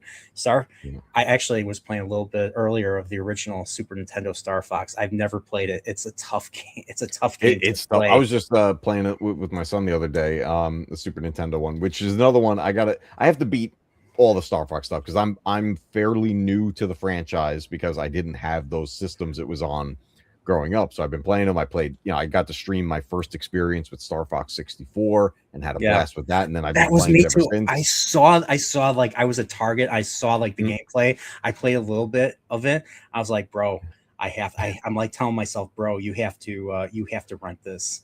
So yep. I told I mean one thing about renting. So another big memory I have of renting games was when the N64 came out.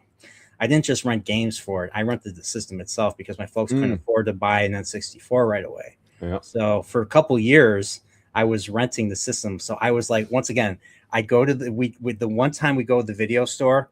I have to beg my parents to fork over 50 because it was for like 3 to 4 days. Yeah. It cost $15 to rent the Nintendo 64 system that comes with 2 games. So I got to choose Yeah. two. I got to play 2 games Nice. with it. So and it was one of those things that I had to, hope that I could, hope that I could play. So the games that I would rent would be either, Shadows of the Empire was what made me fall in love with 3D Mm, Star Wars games. I felt like I felt like I was yeah. in the game. I felt like I was in the universe playing that, especially when you're Hmm. in the asteroid field and all that. But I'm playing Shadows of the Empire, Mario 64, Mario Kart 64, and Star Fox 64 was the fourth game that I used to play with, and I loved the look of Star Fox 64 and just playing and Yep. hearing the voices and all that. That it was great to play. I played through the whole thing. I could only I was able to beat both versions, the mission complete version and the mission accomplished Oh, version. nice. So mission complete versions when you're approaching Venom. Venom's the final planet where Mm. Andros is. You approach from the front, so you're dealing with his entire armada. You have to go through his Oh, entire sick. armada before you get to him. Whereas the mission accomplished, you go from behind. You approach from behind, so Mm. you don't have to face his armada, but you do have to face Star Wolf Oh, first, and sick. then you go into the center of the planet, and that's where you fight Andros, It basically. So it's really cool how they had the branching paths in that yes, game, and and then I you just had to figure out how to do it. Like in the Corneria level, you had to go Mhm. underneath those arches, those natural arches, in order to have Falco say, "Hey, there's the waterfall. Let's go through the waterfall Yeah. instead." And then you fight an alternate boss And instead. now I'm really curious how they're going to handle it with the remake because I now we think they're get gonna. I think they're going to do the exact same thing. It seems that from what they have said, and I couldn't Mhm. believe it. By the way, what did you think? What did you think of the new designs? It took me a while to get used to it. I was like, what? I'm like, I don't know how to feel about this. They look weird, I uncanny was valley. pretty all right with everyone except Slippy. Slippy Slippy freaks was, me out.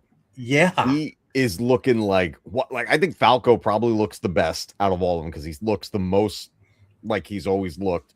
yeah. Fox definitely has a very different look, but he seems to change his look from what I've seen now in Mm-hmm. each rendition. I mean, I was expecting him to look the way he did in And Mario Smash Bros. Galaxy in the movie, and then he Or in didn't. Smash Brothers, yeah. Yeah. So, but I was like, okay, I guess we're just a different feel for it because here's what I'm thinking is going to happen. I think this being another remake of Star Fox 64, because apparently this, if I may be wrong about this, I think this is now the third time we're getting this story. And Star Fox 64, Star Fox 64 3DS, if you count that, Star yeah, Fox Zero, and then Star Fox and this now that, latest one. yeah, so it keeps being the same story. Here's what my thoughts are. I think Nintendo is feeling things out with this release. Yeah, Make sure that yes, there's an audience for it to get back and to build up Star Fox, and then a brand new game will come out with a brand new story, which will potentially lead into the movie. Because it's I think here's my ultimate hope for this whole like Nintendo cinematic universe. yeah, I want the movies and the games to eventually collide. And then we get games that are part of the movies and movies that are part of the games. Like, I want to see it all come together. Interesting. So the movies and the games would be in the same universe, basically, is what To you're start saying? to blend. Yeah. So that you get, like, here's a Super Mario game that's part of the movie universe. And then Okay. here's a Star Fox game that's part of the movie universe. Stuff I'm like that'll bring it together. I'm curious if that's why we haven't had a new Mario game. I mean, we haven't really had a new Mario game, 3D Mario game, for a long since Odyssey Yeah. in 2017. So I'm curious if that's the reason. So Maybe. that'd be interesting. Um, yeah, the Star Fox, I loved the Corneria, the orchestral music. I was telling everybody about the orchestral music is so good, dude. Yeah. It's so good. Like I made a video. I'll have to. I know you don't have an X account. I'll have to send you. I made a video. I basically I put the Super Nintendo Corneria level, and I put the Star Fox 64 slash the new Star Fox Corneria theme with the orchestrated stuff, and it's just Nice. I was listening like when it first dropped. I was listening to that theme for like days. That's how good it was. So I can't wait. I was like, this is not going to come out till next year, right? No, it comes out next June. It comes out next month. So. Yep. So that's going to be that's a crazy thing. And one thing I forgot to talk about last week with AC, one thing I really liked about the Galaxy movie, going back to that, I liked how they fight Bowser Jr. Or I like how Bowser Jr. They get the Mario and Princess get into Bowser Jr.'s trap. And Bowser Jr. is playing a version of Mario Maker, and he's seeing the 2D sprites on his screen, and he's adding the traps as they're going along, and they're trying to dodge them and all. I thought that was brilliant. That whole sequence, awesome. I was blown away by that. I was smiling so big in the theater as that was happening. I had because I went with my family. We all went to see it, and we loved it. And that's what I want from all of these Nintendo movies. I want it to be that thing that the whole, you go with your friends, you go with your family, go with, a group to experience this all together. Oh my God, you want a remake of Star Fox Adventure? So here, funny that's widely thing. considered the worst. That's considered the worst game ever. That was Dinosaur Planet. That was my first Star Fox game. I got the GameCube, and I was like, hey, a Star Fox game. I'll get that. Because I was like, yeah, that, this N64 had the cool one and Super Nintendo. So that's what I went into it thinking. I'm like, I'm gonna fly spaceships and we're gonna have fun. And then I'm on foot. You're on Dinosaur Planet. Dinosaur Planet with weird mumbling dialogue that got really annoying real fast. Mm-hmm. Yeah. And but I have been considering revisiting that game. So, I still have I have my I borrowed my buddy's copy, and I still haven't played it yet. Have you played Star Fox Assault on GameCube? No, I haven't played that. That and Star Fox Command are sequels to Star Fox 64. Two Adventures? Oh wow. And and Adventures is considered a sequel to Star Fox 64, and then Assault and Command's the DS one. Those are considered sequels to Adventures. I don't know how that works, but that's how it is. So, but so apparently on Amazon online, the new Star Fox is already sold out. Like all the pre-orders sold out. So oh wow. So it's already doing better than a lot of Switch 2 games. So, and you said you haven't played a whole lot of Switch 2 games. Like you haven't played Prime 4 yet. I haven't played Prime 4, and I haven't played Donkey Kong Bonanza. I have the game, but my kids have played it. I haven't played it yet, but I've watched a bunch of the gameplay for it. I didn't like Bonanza as much. I mean, I enjoyed it. I liked it. You'll love the ending. You will love the ending. The ending was the ending brings back well, I won't say who. It brings back somebody.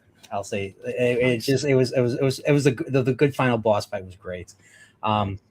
It's a good game. It's actually a really good game. I wasn't the biggest fan of the digging smashing mechanic, but that's just me. But it's a lot like Mario Odyssey. Like there's a lot of things to discover. There's a lot of awesome mini games within the area. Instead of it being like instead of it being interconnected, well, it is kind of interconnected. It's basically layers. So you start off at the Mm. top and then you work your way all the way down to like the planet's core. It's Oh, weird. wow. It's a weird stuff, but you know, like you find, let's say you encounter somebody familiar near the planet's core, it gets pretty funny. So Nice. but I think you'll definitely like it. I know you'll like it. Yeah, I'm eventually gonna sit down to play it. Prime 4 is my least favorite of the Prime games. Okay. I did really enjoy it though. I love the Mhm. music. I love like I love some of this. I think they did a good job, but you Yeah. can tell like the retro team was inexperienced when it comes to designing a Metroid. Mm. Because Metroid games are more like mazes that Yeah. require a lot of backtracking and double backing and all that. And I'm pretty familiar with games that do are backtracking and are you familiar with how Prime 4 was laid out? So they actually so Prime 4 is more like a Zelda game in terms of okay. design and layout. So like you're on a planet Interesting. and there's a desert hub. Mhm.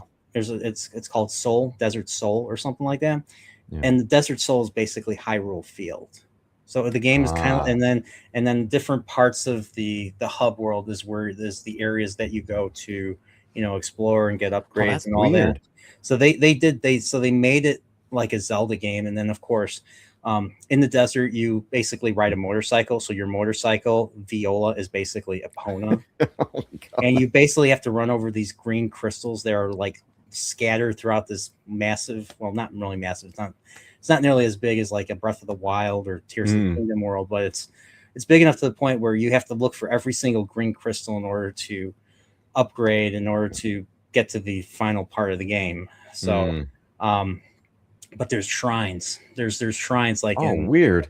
so there's shrines the and you go underground and there's like upgrades that you could, different types of upgrades that you can find in these shrines. So you gotta, yeah, and that this is Interesting. all in the desert. And then of course, the but the layouts of the like the main areas are very linear, are more linear. I Okay. mean, there is a little bit of, you do go back to some places to access. There's some doors that you know you can't Mm.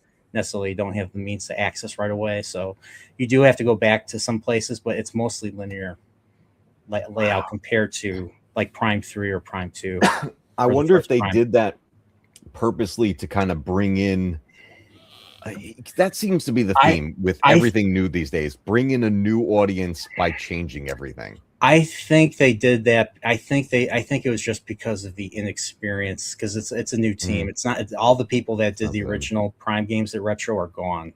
Wow. So was a new team, and I think they kept it simple for them to learn, and Yeah. hopefully, I mean, they did put something together. I didn't really care for the ending so much, but I did like I like, you fight Silex, basically another Mm. bounty hunter. He's the main boss. I did like that, and I hope that they build, if I don't know how Prime 4 did. They haven't really basically announced any numbers, but I'm Mm. really hoping that they did good enough that they'll get a Prime, that we can get a that we'll get a Prime 5, and hopefully Retro can build off of what they already built. They can build Yeah. further based off of what they built. Kind of like the Resident Evil remake versus the original game. So we finally get Well, around to talking Resident Evil. hey, man, I'm always for. I'll talk Resident Evil anytime, any place. Well, that's the thing. It's like when you take something. See, still on the topic of Prime and Yeah. adjusting the how the world works and the gameplay mechanics and everything. It's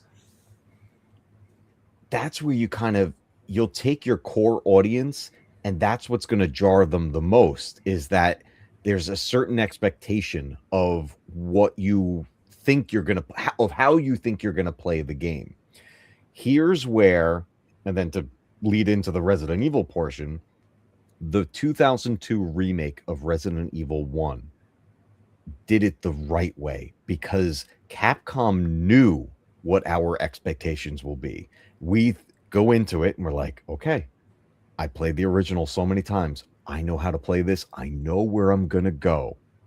And that's when they change it. That's when they're like, yeah, we're going to make it really familiar at first. And then we're going to throw this twist in that's going to blow your mind. And the thing that made that game so amazing, and in my opinion, is a masterpiece, that that knowing of what our expectations were going to be is how they recreated a whole new level of fear, because Yeah. I went into it confident. I was like, oh man, I'm going to rule at this game. And then I ended up being terrified because I'm still to this day, I think RE1 Remake is one of the scariest entries in the whole franchise. Okay, yeah, me too. I have there's a mutual friend that doesn't agree with that. He's like, this isn't scary What? It's compared to like Requiem. absolutely It is terrifying. terrifying. I mean, The those crimson heads that come get up and they start chasing you. You know uh-huh. that I'm freaking out with the control. I'm like, why the tank controls are what's going on with these tank controls? I can't move my character. So It's because now you got a zombie that's running at you like aggressively with yeah, claws, and just between the crimson heads and then the addition of Lisa Trevor. Holy yes, crap. I yep, when that yes, Ted, Lisa, oh my god. yep, When I went, because this is when I knew there was going to be a new level of fear. I'm playing that the first time. I'm sitting there with the GameCube. I pop it in. yeah, We're in the main hall and I go around the staircases. And normally there was nothing back there. nope, that's But right. all of a sudden, There's a door. there's a door. And if you check the door, you just hear this horrible thing, like Yeah, her, like you hear the chains rattling and her like, yeah. I'm like, and I think I nearly crapped my pants at that point. I was like, oh my God, like what is going on? And then then you go into like they added that whole path to the Trevor house, Mm-hmm. and you go into the house, she knocks you over the head, and then you wake up and then you have to get the hell out of there before she attacks you again, because she's like the alien in Alien Isolation. You can't kill her. At Yep. least Yeah, but you not don't know then. that the first time until you unload every bullet you have, Yeah. and then you die a couple times. Mm-hmm. Yeah, Just that's right. That's right. So yeah, that was that was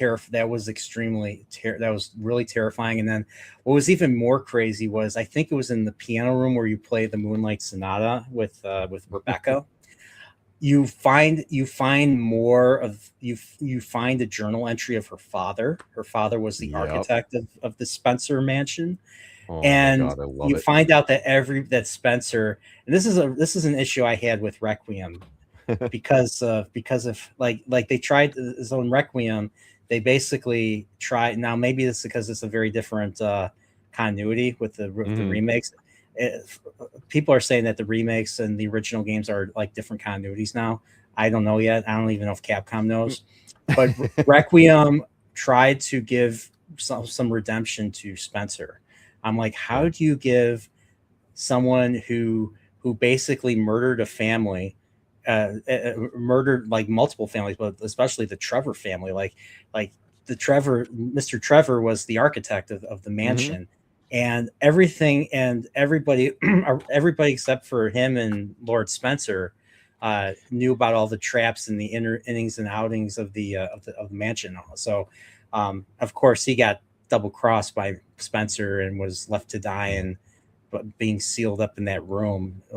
So Yeah. yeah, and then the mother and the daughter. The daughter was kept alive. They experiment on her, turned her into a monstrosity. So I Well, mean that's they literally terrible. sewed her mother's face onto her body. Yeah. Oh, I That's didn't know. Oh, I that didn't know other that. face on the back of her head, that's her That's mother. oh no, And then she I didn't know finds her that. mother's skull. Oh yeah, that So I do know. here's the thing, and then unfortunately this didn't come true. I was so hoping that Lisa was still alive in Raccoon City, like somewhere roaming Raccoon City, in 9, and that At didn't 9. become the case. I Yeah. would have loved if she survived everything, because she was like indestructible. I'm like, what if she made her way out of the Arkley Mountains and made it to Raccoon City after the bombing and Yeah. just has been roaming? Could you imagine running through 9 and out of nowhere Lisa Trevor shows up and like now Leon has to deal with her? I never thought of that. Because all you do is like when you get her and you fight her, you Mhm. basically move like don't you move like you move the statues off of the platform, and then she freaks out and then jumps after she basically jumps down into the abyss to her death. Yeah, Well, when you she's move those pillars, it takes the lid off of her mother's coffin. She's oh in that yeah, tomb, and then yeah, she finds her mother's skull, holds it, and she's like, "Mother!" and then yeah. just like jumps. And but I don't think But she's dead. I mean, yeah, that's the rule. That's the rule of, if somebody falls, especially someone who is hard to kill or indestructible, and they fall, Mhm. that doesn't mean they're dead. You didn't see them die. So as far as I'm concerned, that the rule applies. She's It's like alive somewhere. Murdoch back in MacGyver. That guy would fall off of everything, and he'd always come back and go after MacGyver. I've I'm never, dating I've myself now never, at this I've never point. even seen it. I don't think I've ever seen the original MacGyver. Oh, he had a nemesis. The guy's name was Murdoch, and he'd yell MacGyver, and he would fall off a cliff and whatever, and then he'd be back like a few weeks later. But that was the thing. Like if you don't see the villain die, like Yeah, if you don't see their head explode or whatever, it's like they're yeah, probably coming back. And this was the thing, like with the Resident Evil series, the way that certain characters either come back or are referenced gets very creative. And you were talking before about Spencer and this potential like redemption arc for him. The way I kind of looked at it, like I think on the surface, it's like it feels like it was meant to be a redemption. I think it's regret. He's like, this stuff I wanted to do to become basically immortal didn't work out. And you know yeah. what? I don't want it. I don't want anything of what I did to now fall in anyone else's hands. So here's the thing that spoilers, everybody. Spoiler alert for Resident Evil. Yeah. I'm gonna make it so that like nobody gets anything. So it it felt to me like I was like, this doesn't feel like the Spencer I met in Resident Evil 5 right before Wesker murders him. I am a god. I am Oh a yeah, god. That Spencer. Yeah, I remember yeah. that one. So it just felt like it's part redemption, but I think it's mostly regret. I think he's just like, I didn't do what I didn't I regret not following through with everything I needed to do. And I don't know. It seemed more like disappointment, but it was very interesting to see Zeno, and you see him in 9, and the first thing you think, because as it opens up and you see that silhouette and how he looks, it's like, holy crap, did you just bring back Wesker? That's what I And thought too. technically they did, because he was part of the Wesker children experiment thing. He's Really, basically half Wesker, half Spencer. really, I did not know Oh, that. it's wild. He has How do you know this? this Is is this in the game? there's stuff in like files and everything talking about like what the experiments are and everything. And then I Yeah. watched the whole thing with which channel was doing this, talking with like the producers and directors and everything of the game. It's like The Resident Evil, Residents of Evil and Residents of all Evil. them. Yeah. So it's like part of Spencer's like memories and part of his knowledge are in him, but Wesker's abilities are in him. But then he maintains some of his own personality because he was still his own person. So the thing with him smoking a cigarette, that was still from his own past. But now he's taking on mannerisms of Wesker, and he's taking on knowledge that he's trying to put together from Spencer and bring it all together. So that's why he doesn't know the final answer for sure. He never got all the puzzle pieces. And he's this weird, like, mashup of what Spencer was trying to accomplish with the Wesker children. And which also kind of drives me nuts is that we never come back around to Jake from 6. Yeah, yeah. I was curious where he was because Yeah. Sherry was in the game. Yeah. Sherry was Leon's support. In all honesty, I would have accepted if Zeno, instead of being Zeno, make that Jake. I would have accepted that. Like, hey, maybe he turned, and now he's like trying to figure all this crap out. So Jake turns to the dark side. Yeah. Yeah. I only played RE6 once, so that's the Jake and Sherry part was the worst. The Jake and Sherry part was the worst in my opinion. It was another like what was it another a nemesis type of It was, pursuit, yeah, meant to kind be of. like chased. Yeah. Yeah. 6 was a weird mashup. They were trying to do everything they've done before in one game. And Yeah, the but six was felt like just felt like an action game without mhm. there was barely any journal entries. I'm like, where's the journal entries? You can't have a Resident Evil game without some, Yeah. lore and some journal entries to kind of, to kind of flesh out this this effed up situation we're in, with Yep. zombies trying to bite your heads off and all that. But what's funny is Resident Evil Requiem. I didn't play 4 remake, or I didn't really play any new Resident Evil since 3 remake in Mhm. 2020 or 2019. Yeah. So it's been years. So I didn't play like Village right away. I didn't play 4 remake right away. Um, I played Requiem before I played those. I eventually played the 4 remake in Village. I Nice. played I played 9. I played Requiem first because everybody was talking about it, and it looked interesting. I heard they were going back to Raccoon City, so it kind of got me, and so I was playing it.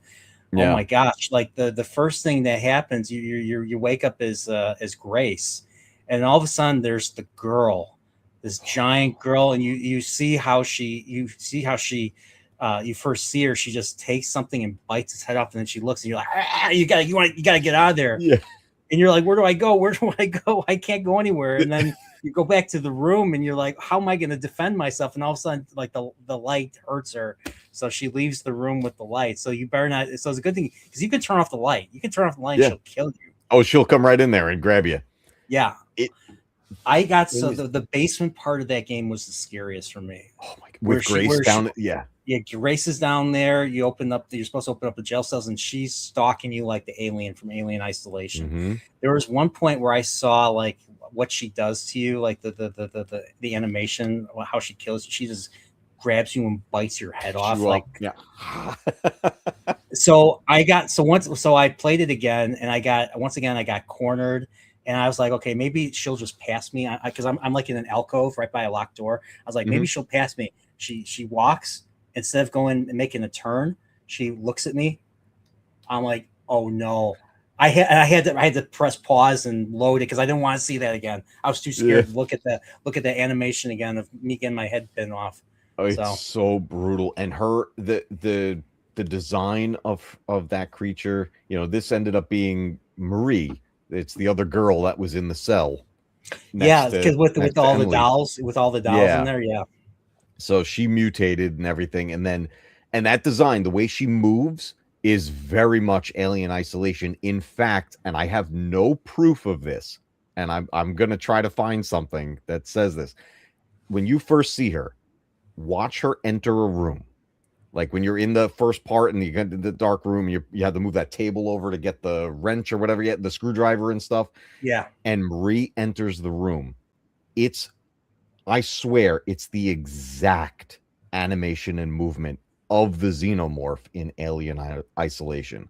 I swear they copy and pasted that alien into this.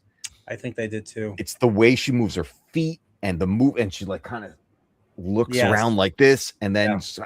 it's all in there, which in all honesty, I'm perfectly fine with it if that truly is the case, because the way the xenomorph was handled in Alien Isolation was phenomenal. And by the way, we're getting a sequel to that. No way. That's coming. The teaser landed a few weeks ago. All right, I gotta. It's just a very quick teaser. It's like, whatever, one of those 10-15 second teasers. So we are getting Isolation 2. And if they even do half as good as they did with the first one, this game's going to be phenomenal. The first game was like, I loved how they managed to recreate the lo-fi technical look from 1979. Like Yep. like all of like the production design documents and drawings, and they were able to recreate it in the game. So and the only difference was they redesigned the androids. The androids are terrifying with their glowy eyes. The Working Joes, is that what they were called? The Working Joes. Yeah. So they weren't quite like, it wasn't like Ash or because they were like the previous model. They were like the discarded model that the other company took on. So they ended up being like terrifying too. And it was the way that game functioned. That's why I was so happy to see how the girl functions in Requiem, because instantly I was like, this is like Alien Isolation. I'm like, that's perfect, because this whole section of the game is the true survival horror section of the game.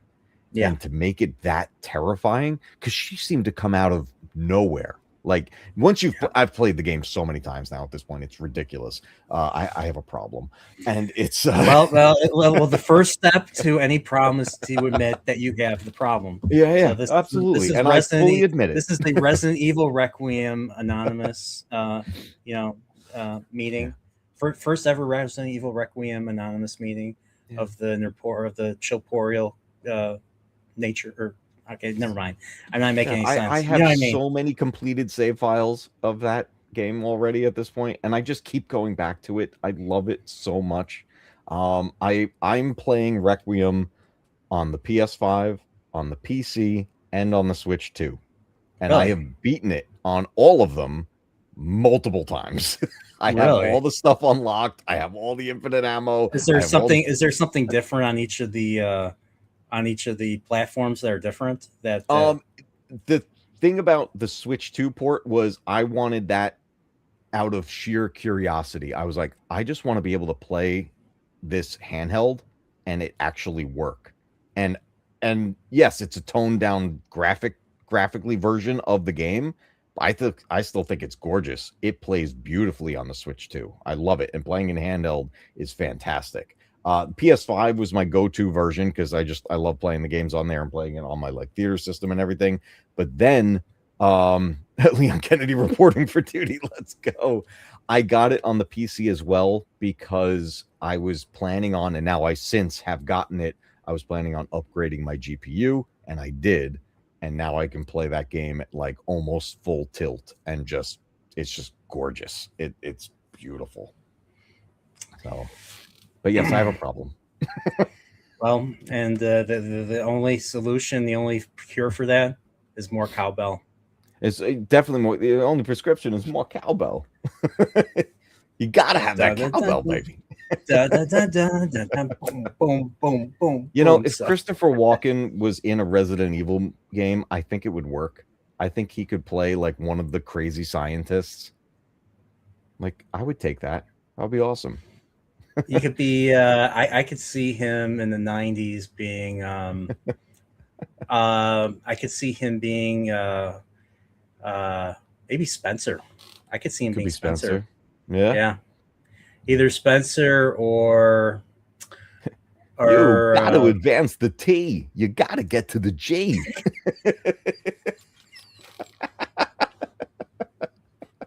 Just directing William Birkin all around with his work. Oh my God, I want that version of the game. It would be phenomenal.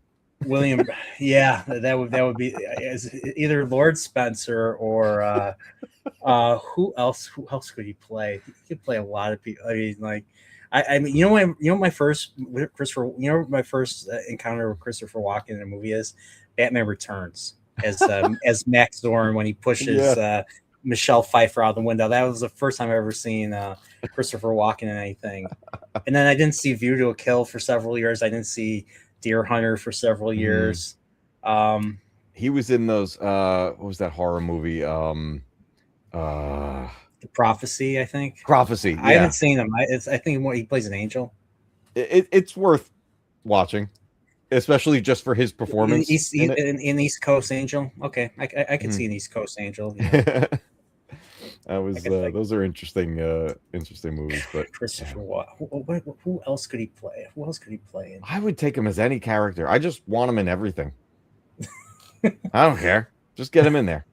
Well, how about Wesker? You imagine him as Wesker? Yeah. Don't open that door. Wait, try. Okay, or what about Barry? No, maybe not. God. Yo, I'm Barry. Jill sandwich. Who was in two? Who was in two? We had two, Leon and Claire and Ada and freaking. Oh my God, who was the Ben? He was the reporter down in the prison cell. Oh yeah, that's right. Yeah, I forgot. God, he got brutally taken out in the remake. In RE2 remake, when Tyrant comes through the wall and literally mushes his head. Oh yeah. Oh, God. I liked. I was going to ask you what you think of the remakes. I really liked RE2 remake. Um, Yeah. I mean, it wasn't the same as the original game, but that's okay. RE3 I felt was too scripted, but then again, I think it was not, the original game was scripted, so maybe that.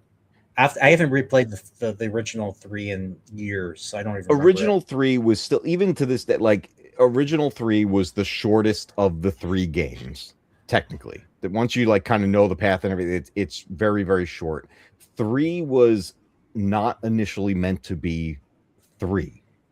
This was supposed to be more of a spin-off game. So it was a little different, and it's kind of funny the way the remake got handled because yes, it's Capcom, but they handed it off to another company. I forget the name.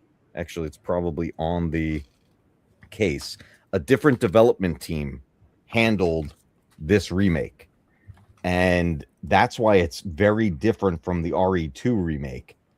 Um, I still have the sealed It says PS5 copy Capcom. right here. It It's by says Capcom, but I'm trying to remember which. There's a different company that handled the like the main development of the game because Capcom was working on 4 remake when this was being worked on. it's I can't remember. saying It doesn't say it on here. it's saying Capcom made it. Capcom was assisted by subsidiary K2 Yeah, Incorporated and external companies Redworks and M2, yeah. So courteous of Wikipedia. there you go. So they handled the main like the main stuff for releasing this game. So that's why it's like even the look is a little bit different from the RE2 remake. The overall feel is a little bit different. I enjoyed it overall, but they did minus a lot of stuff from it. There's entire sections gone, and people were thinking, oh, there's going to be like a director's cut version of the game, which we never got. Um, it Do you know why they made that choice? I not entirely sure if maybe it was the development time they had or something. There was some sort of constraint I'm sure was working against them with this, but they completely eliminated the clock tower. There's no cemetery, there's no park. It's just they wiped out and they changed um a bunch of it for like uh to have Carlos more time in the hospital, and they brought Yeah, Carlos to the RPD instead of Jill, and like it was a very interesting take on it, but I still enjoyed the game a lot. I still replay it all the time, but I'll always love the original one more. And that's kind of my thing with these because I started playing these when they first came out, 96. Like my cousin brought his PlayStation over, and he's like, I got to show you this game. It was RE1, and my life changed forever. And then that sounds awesome. My was it. life, Resident Evil came into my life and it changed It was, forever. I was probably on this path, and then all of a sudden I was like, this way. And then it just been hooked on it. And that original trilogy of Resident Evil games, I still go back to them all the time. I love replaying them. And now technically they are not the current canon. The current canon goes from RE1 remake forward with the remakes. To the RE2 remake, basically. Yep, to the RE2 remake, 3 and then 4 remake. All that is the new canon all the way up to Requiem. And they're going to continue down that path because we're getting a Code Veronica remake. We're getting a Zero remake. Did they confirm that? Did they confirm a Code Veronica? As far as I understand, everything I'm hearing, it's like that's the one they're actually doing. And then apparently Zero is getting a remake. Oh, I'll say this. So part of my Resident Evil binge, I attempted to replay Code Veronica. I got completely decimated when I played as Chris because I took all of the herbs as Claire. Because there was all of a sudden, there's all these red herbs, but there's no green herbs. I'm like, where is everything?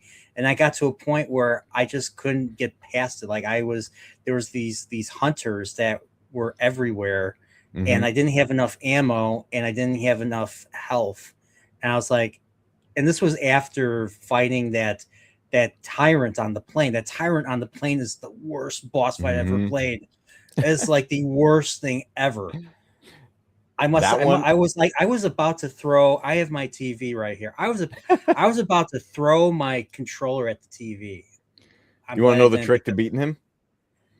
You need the green grenade launcher canister, the gas.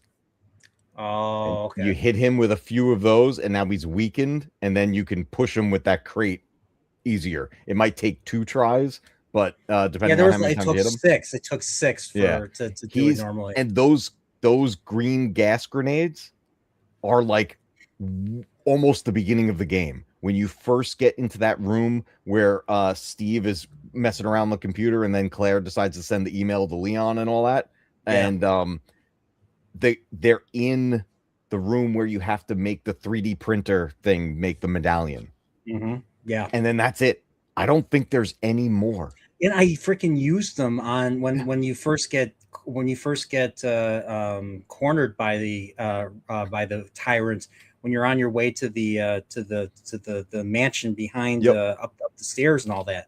I was like, shit, I used it. I used it at the wrong time. Yeah. The So key is use it on the plane. yeah, you're supposed to use it on the plane, and so I ended up using like all my health, everything, and I'm like, and I was like, should I restart the game? I'm like, no, I'm not gonna restart the game, not yet. I gotta give it some time. So I ended up going from that to RE4. I finally played RE4 remake, and so what I liked about 2 and 3 remake was it was a very different take on the game. Basically, you know, you go from your tank controls to the I think was 2 and 3 like fixed camera, or did the camera move with the player? Now I know in Code Veronica the camera kind of moves with the character. It was still fixed, very fixed in 2 and 3, but then yes, Code Veronica had a bit of motion, very similar to Yes. Silent Hill.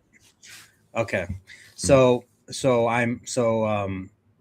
So with 4, because 4 was the game that started the over the It was shoulder shooting. Yep. I'm like, why does this need a remake? I was expecting to hear if Code Veronica would be the next remake after 3, Yeah. and then I'm hearing 4 gets a remake. I'm like, why does 4 need to get a remake? 4 is a masterpiece by itself. Like I don't think it. Hmm. I don't, it's like remaking Super Mario World unless you have ideas to build off of the original game. I enjoy. I like you. I enjoy the remakes. I Hmm. even enjoyed the 4 remake. There were some differences. I think the original game was. I think I prefer the original game. Do you prefer the original Yeah, it's RE4? original 4 was just so good that, and I love the remake, I really do. But I, with all of these so far, I tend to lean more towards the originals, and I think a lot of that though is the fact that I played every single one of these on release. Like I played these in release order as they came out, Yeah. and I'll always have that heavy amount of nostalgia for it. But I have to say, 4 remake so far, I think is their best one. How much they've like really nailed down the gameplay mechanics of it, and the changes to the story, though not nearly as much as they did in the prior remakes. They're heading in a different direction now. The way 4 remake ends basically guarantees that they have to remake 5. Yeah. So Yeah, because that I'm looking forward to. you see Wesker. Well, Mhm. you know what? I mean, the one thing that they have to include, and if they cut this out, it's like Mhm. it's gonna be like a travesty to all of human life. Yeah. You have to show Chris punching the rock in the Oh, you know 100%. Yeah. if you Yeah. don't if they don't show that that's not in the game, we're rioting. But I think he should be even bigger. I think they really got to roid up Chris this time in the remake. Like get him like almost Hulk size. Do you think they're gonna use because I played Village not too long ago, and do Mhm. you think they're gonna use the same model that he is in Village? Yeah, I think they're gonna have And the model very. So for here's the model weird thing about Chris Redfield is his model is completely different every time we see him. The most extreme change was the end of 7, and Oh yeah, that's true. it was so weird when he approached and he's like, "Oh, I'm Redfield," and I was like, "You're Who? supposed to be Chris?" I'm like, it was just very strange. I like his model a lot better in Village because he looks closer to how he looked in 5 and 6. So it's Yeah. almost like he reached an in-between point between how he looked in 7 versus how he was in 5 and 6.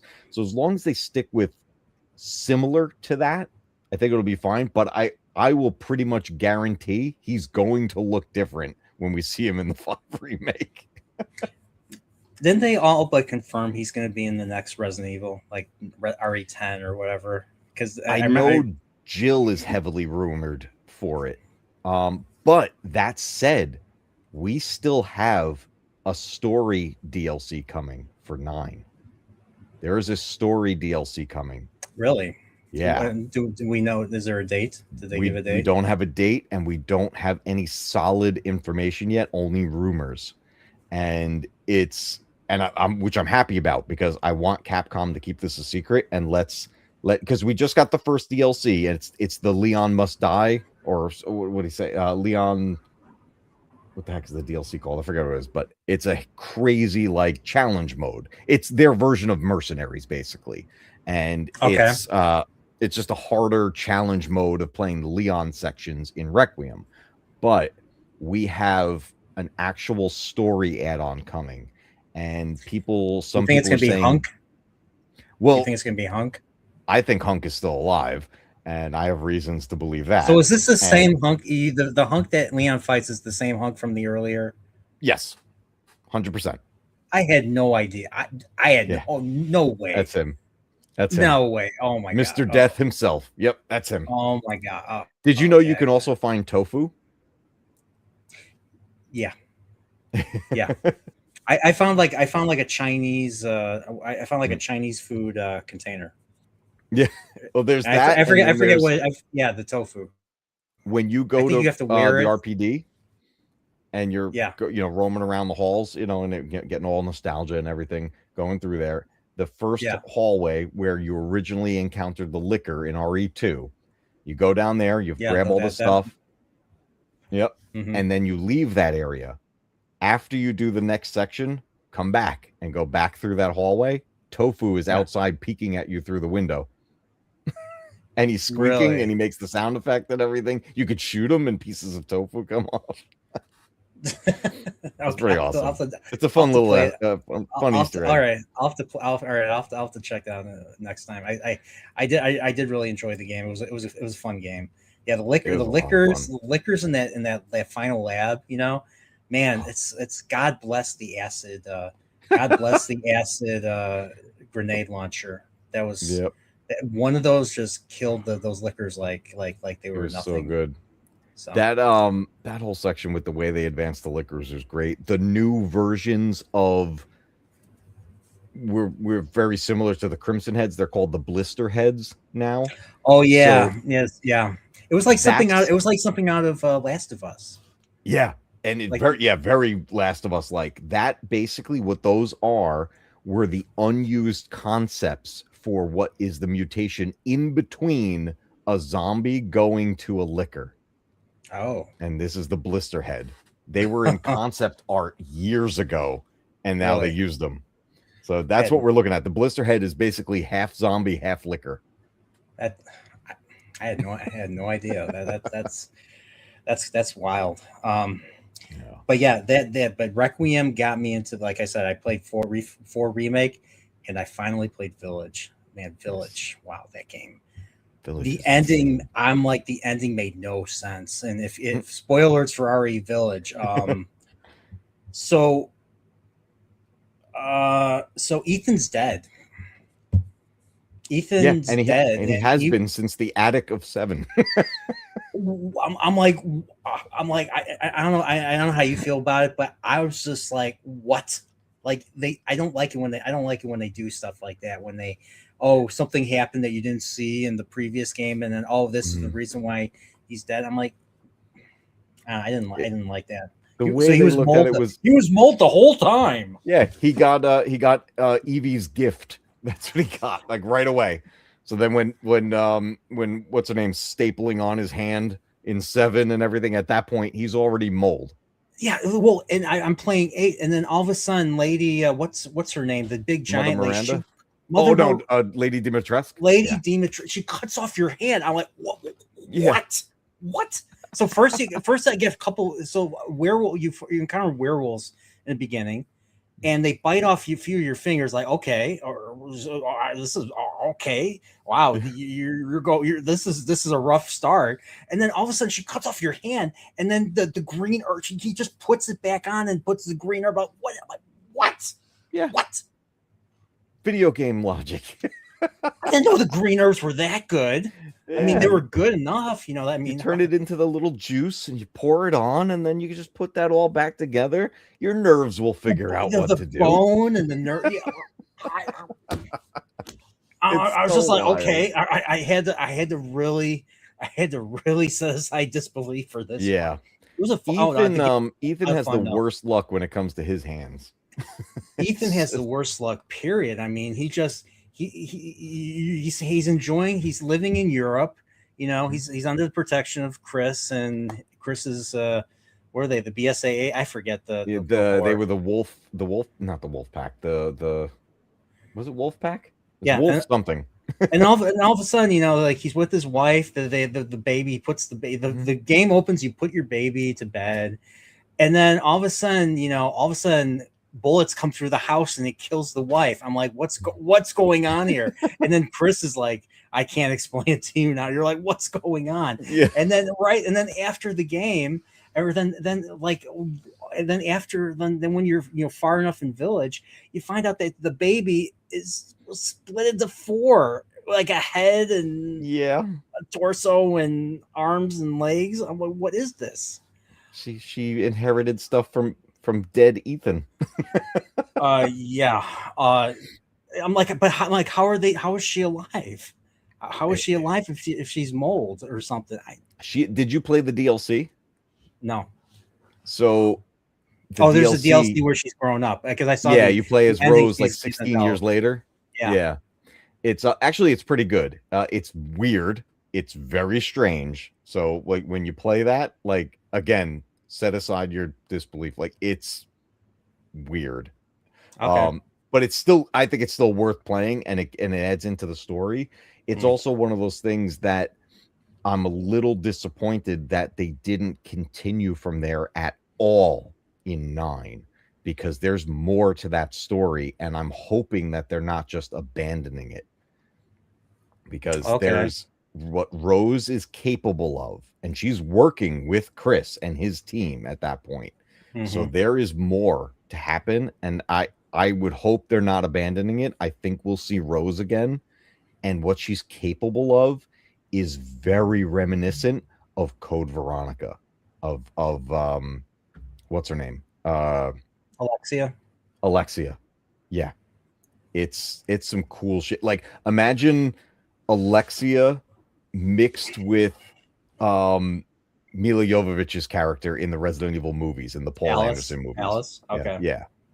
All right. So speaking of Code Veronica, I completely forgot about the twist, but they did the whole psycho / dress to kill, like trans twist. Yep. So like evil, or what's his name? Alex. Was it Alex Ashford, or is that his name? So he's pretending to be, he's dressing up as his sister too. They did a whole psycho thing. Yeah.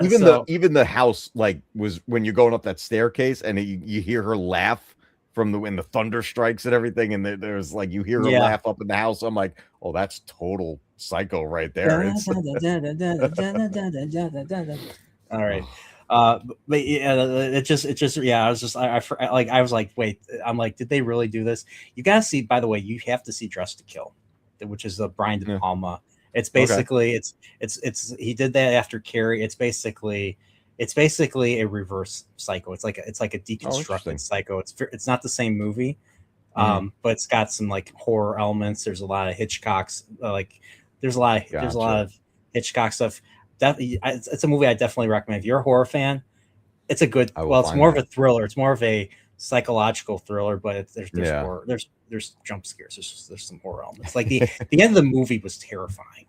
Nice. And he does borrow a lot of stuff from Carrie. If you've ever seen Carrie, I love Carrie. Yeah, the original. Same director, Brian De Palma. So you you gotta check out Dress to Kill. It's a good movie. Oh, I like that. I gotta check that out. I was just recently, because I wanted to get a sense of what to expect with the new Resident Evil movie. I had never seen a Zach Kreger movie. Neither So have I. I've only seen he was in The Whitest Kids You Know. He was one of the mm, comedians. oh, was And yeah, it's called The Whitest Kids You Know. It's a sketch comedy series oh, gotcha. from late 2000s, I think. So yeah. Mm. I wanted to get a sense of his style, so I recently watched Weapons, which is, I wouldn't even consider it a horror movie. I consider it more of a mystery thriller.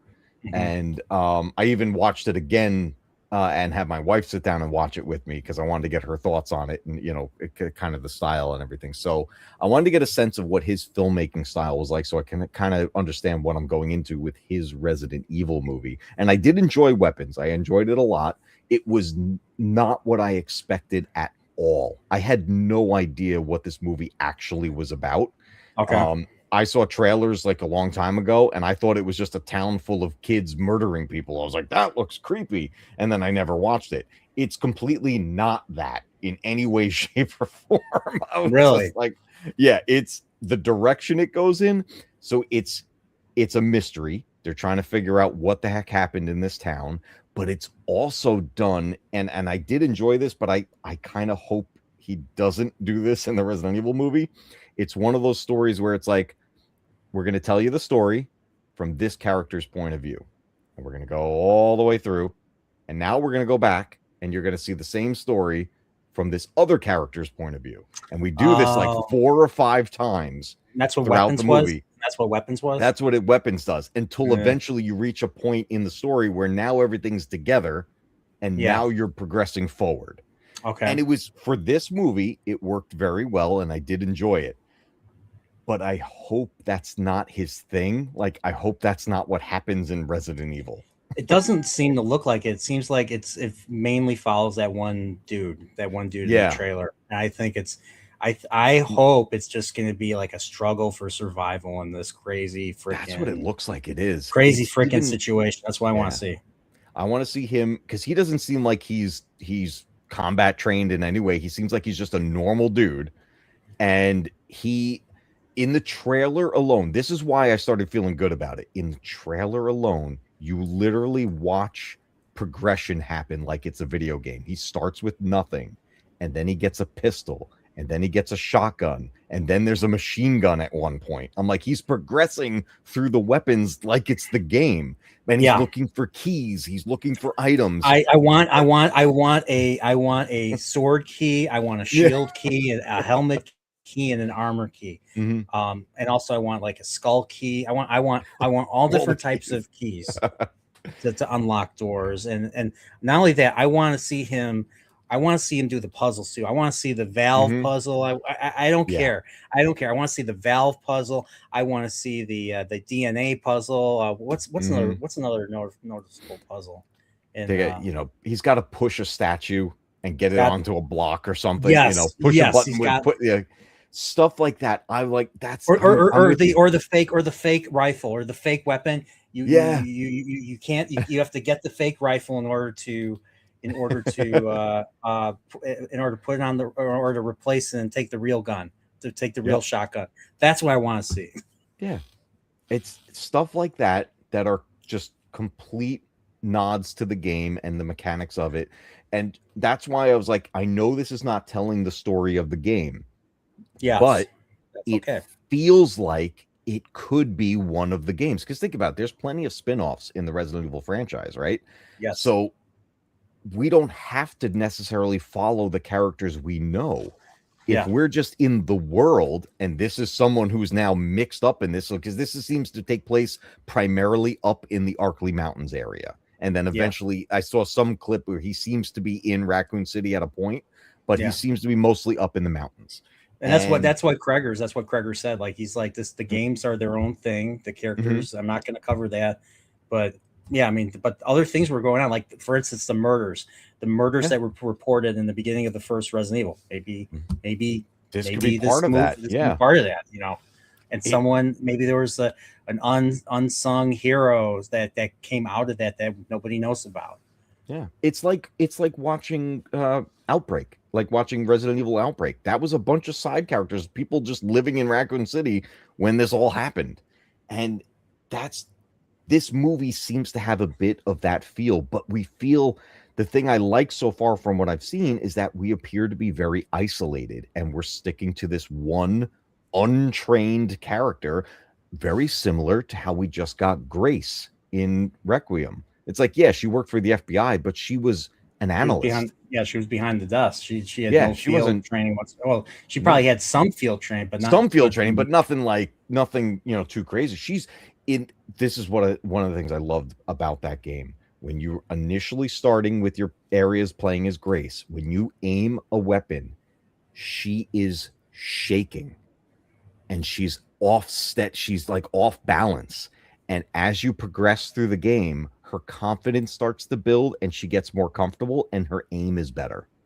Yeah. It's insane how it progresses. But I want to see stuff like that in this movie. And it's all about for me, because I've pretty much accepted the fact that we're never gonna get a movie of the game. I don't think it's Okay. ever gonna happen. All right. So I'm looking at the Resident Evil. I'm looking at the Resident Evil thing. So this Mhm. takes place during RE2. Okay. So it Makes says, sense because there's a clip in the scene where he's in the city and there's zombies everywhere. yeah. So so here the premise says during the alternate events of Resident Evil 2 from 1998, Brian, a medical courier, not me, medical courier, is in the process of making a delivery when a sudden outbreak forces him to fight for survival. You know what? That Yeah, sounds sounds good really to good. me. That sounds like Yeah. it's going to be terrifying. Yes. It and that's what it needs to be. It has to be It needs. scary. There has Yes. to be tension. Yes. And I think that trailer did a good job of setting the tone. There to be some over the top stuff towards the end. Mhm. As the character gets more confident with using weapons to Yeah. kill. And I mean I want to hear at least a few one liners. I mean Oh, I yeah. know it's. I mean is it just a Leon thing or is one liners like is one liners more common on Resident Evil? Leon is the the one Yes. that uses one-liners the most, but Yes. there's lines that came from like Barry and stuff like that. There are some What lines about that are Chris? classic. What about Chris? Didn't Chris use some Uh one-liners as well, or no?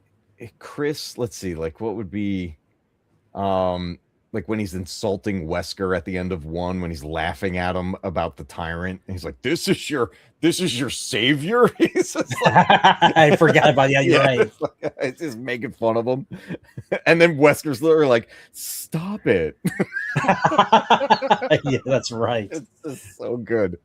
But Leon definitely is the king of the one-liners in Yes, he Resident is. Evil. But I would like, yeah, I agree. I would like to see some element of that in this movie. You know what I want to see him happen? What I want to see happen? I want to see him run out of ammo and just be like, "You're screwed right now, dude." Like, this Yes, is just like get that's all that totally has to happen. yeah, or You're find a weapon and he's gonna be like, "Yes, shit."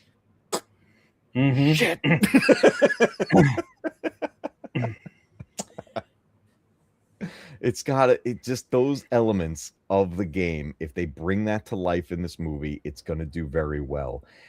And then from there, if let's say that this is successful, like very successful, if they continue off of it, we could then start to get closer to what happened in the games, but again, it will be changed. It'll be because I am at a point where I don't think Hollywood will ever just adapt the game. I Probably don't think not. it'll ever happen, especially after the horrible, horrible performance of Welcome to Raccoon City, where they basically they bait and switched us with that movie. They showed us all the teasers and the screenshots from the sets, and they're like, "Look, it's the game. It looks just like." Well, they based it off the remake, so like, it looks just like RE2 remake. Everybody's here, and then you watch the movie and you go, "You ruined every piece of it." Yeah, It was just horrible.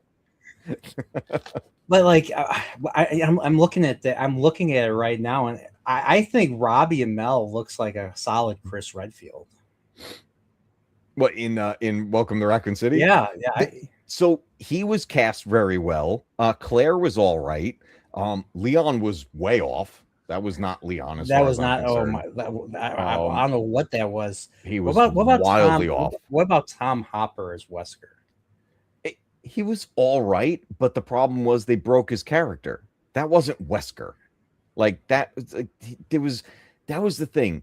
Welcome to Raccoon City fooled everyone because they made it look like the game. They were like, Mm-hmm. look, it's here's the RPD and here's this, here's all the characters you know at a glance. And then you see how they act and what they do. That movie, the biggest thing they did wrong was they tried to mash in 4 different game plot lines into 1.5 hour movie. It was That's it. insane. It has the mansion from 1, it's got the RPD stuff happening from 2, it brings in Code Veronica elements, and then it started to mix in the escape of the city from 3. Like, it was like, what are we doing? You just took 4 games, smashed them together, and took little pieces of information, and then tried to connect them and didn't connect. It was just like, it's Oh just no! wild. But And they, this came out. This came out on in movie theaters, or did they come out on streaming? it came out in theaters. Oh, Yeah, yeah, it was right. I actually own a copy of it. I It's think I sitting think on I think it's on based the on shelf over there because I have a problem. yeah, I think I heard some negative reviews, and I was like, okay, maybe I won't see this. So It's bad. I actually have a video up of me giving the movie a second chance, okay. and I regret it. Oh no. But I think based on what I've read of this new Zach Krager one, I think I'm gonna I'm gonna see. Well, I first when we're done here, I gotta check out the Alien Isolation 2 trailer. So that's Oh number man, one. yeah. I'm gonna have to find a way to watch Weapons. I'll have to watch. I heard Mhm. so yeah. I didn't just hear about it from you. I watched a video. Someone was like talking about it. So I've heard about the movie. I didn't know the movie existed until like recently.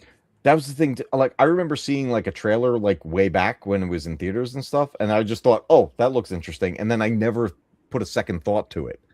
But the only reason now, in all honesty, the only reason I even watched this movie is because of the director. And I was just like, I just want to know what his movies are like. And then I ended up seeing a pretty darn good movie. So I was like, all right, it's not like the greatest movie ever. It's not going to change your life or anything. It's just an entertaining mystery thriller. That's all.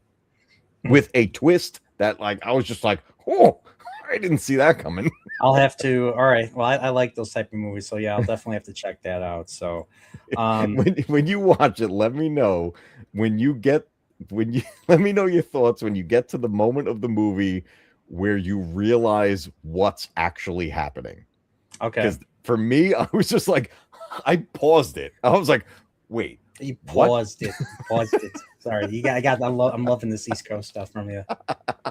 Or maybe you're doing your walk-in. That's just me. I love it. I love it. I love it. Don't change. Don't ever change. I'll have all right. I'll have to definitely watch. I'll definitely check out Weapons. I'll have to let you know then. But I'm planning. I'm more excited now for this new Resident Evil movie. Yeah, I I'm want with to you. see it. I'm gonna go see it in theaters. Yeah, I I'll haven't be there seen it. You know opening when the day. last time I saw Resident Evil in theaters was? The very Yeah. first one, 2001. I was Woo! in high school. I went. My friend wanted to see it, so we went and saw it after school. I didn't play the games. I had no idea what Resident Evil was. So I didn't play the games until like many years later, like not till like 2008, 2009. Yeah. Another friend got me into Resident Evil, and I was able to like borrow like the GameCube games basically, Oh, nice. and that's how I played like the early like the first few and all that. Yeah. By the way, I speaking of which, do you have a account, a GOG account, I GOG? do. Yep. All right. So I bought the Resident Evil trilogy. Nice. That's how I'm gonna play 3. Still haven't gotten around to it, but that's how I'm gonna play 3 is on that.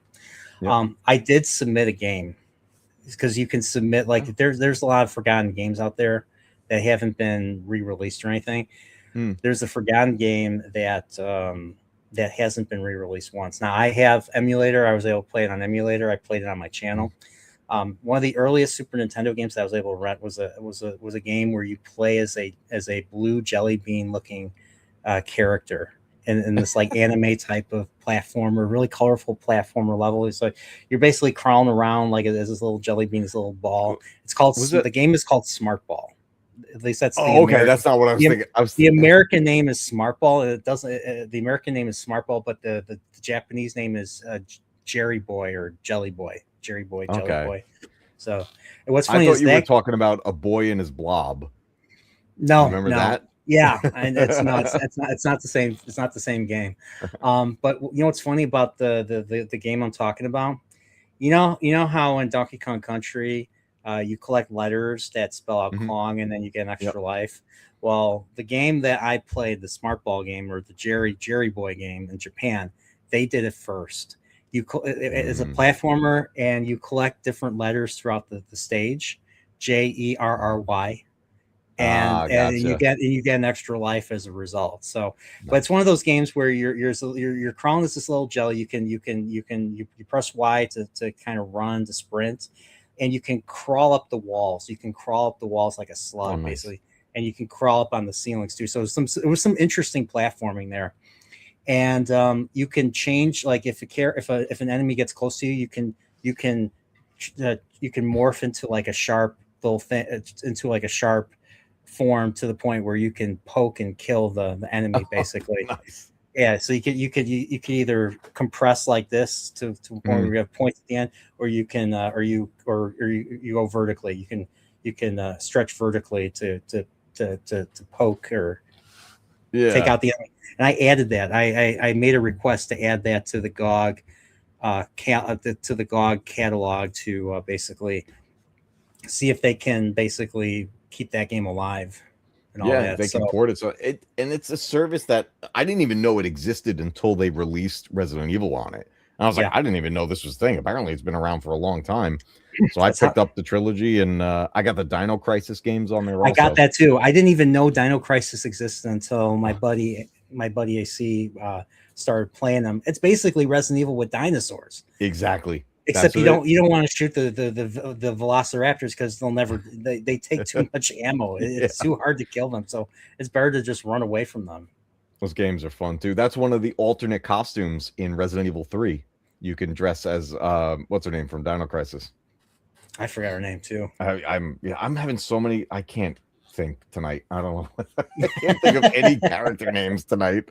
It's just like- but that's one of the alternate costumes in RE3 in Nemesis. When you get the boutique key, and then you can go and open that up and get those costumes. Or if you have Gina, the Regina. Gina, yeah, or if you have the Dreamcast version, you just go in the menu and change your outfit right off the bat. Okay, that makes Yeah. sense. So, Yeah, okay, Regina. Yeah. and there was one other thing. There was one other thing that I wanted to ask you about before we go. So, the one series we didn't talk about much, Zelda. So, This so and I know, series? yep, that series, yep. I was gonna ask. I mean, like, so live action movies coming out next year. So I was curious, Mhm. what do you want to see in that live action movie? I want to see Link in a dungeon, Yes. avoiding traps, like something straight out of like the beginning of Raiders of the Lost Ark when he's in that, where he's in that temple in South Mhm. America. Which what's funny is Nintendo kind of that scene in Raiders of the Lost Ark inspired Legend of Zelda, believe it or not. Oh, So nice. I want to see Link in a Indiana Jones like situation where he's dealing with booby traps and creatures that are just inhabiting these rooms, Yeah. and him fighting a big boss in the dungeon. Maybe that's how the maybe that's how the movie begins. I don't know. That would be an interesting way to start it off. Like really showcase like he is the hero and this is like he's the right guy for this and all that. Like Yeah, that I agree. I definitely want to see that. The thing I think I'm most excited, at least for me, is that I don't know any of these actors at all. So for same. me, going into it, I'm gonna be like, well, you are Link and you are Zelda, and then whoever else is in. I don't know any of the cast. And I think it was revealed who's gonna play Ganondorf, but I don't remember who. It's got to be someone who's at least 6'7", Yeah, someone who's someone big. that's that big, you know. It's gonna be, and I know they've been filming in areas of New Zealand where they filmed Lord of the Rings, so I know visually this is going to be stunning. It's going to look Yes, just absolutely incredible. So I think they're going to nail the look. I don't have any worries with that. My biggest worry is just Link speaking, and he has to speak. Like, but my worry is, how is he going to speak? Like, are we going to get a serious tone, or are we going to get "excuse excuse me, me, princess. princess"? That's like, I'm like, where do we land with Link's voice? Yep. That, in all honesty, is my biggest concern of the whole thing. I hope that he is. I mean, now now I know for. I mean, okay, I don't know for a fact, but um, I I I I I I I think that they're gonna pay a nod to that in some form. I don't know how, Yeah, maybe like some middle ground. I don't know. or It's maybe another character, maybe someone else, maybe mm, another character, maybe another one of the characters that Princess Zelda deals with will say it instead of Link. I think that that would would be work. pretty funny, actually, if And they do that. that would get everyone, that would get, while keeping Link intact, you know. I mean, Yeah. obviously the actor's young, but Mhm. I hope the character is I hope the character portrays like a masculine stoicism where he Mhm. doesn't speak nearly as much as you would think, you know. Yeah. He doesn't speak nearly as he does speak when he needs to, but I don't think he should speak that much. Yeah, let his actions speak for him and things like that. Yeah. Yes, I We've totally had agree with plenty of that. heroes over the years like that. So that's like perfectly fine. Let I don't want any wordy. I don't want him groveling or I just want I don't want like I don't want him groveling or I mean he could still serve Princess Zelda. I mean he's the Mhm. hero, the knight, you know, he's the protector, but I Yeah. don't want him to speak too much. I mean he obviously should speak when spoken to, but I don't want to see him speak too much personally.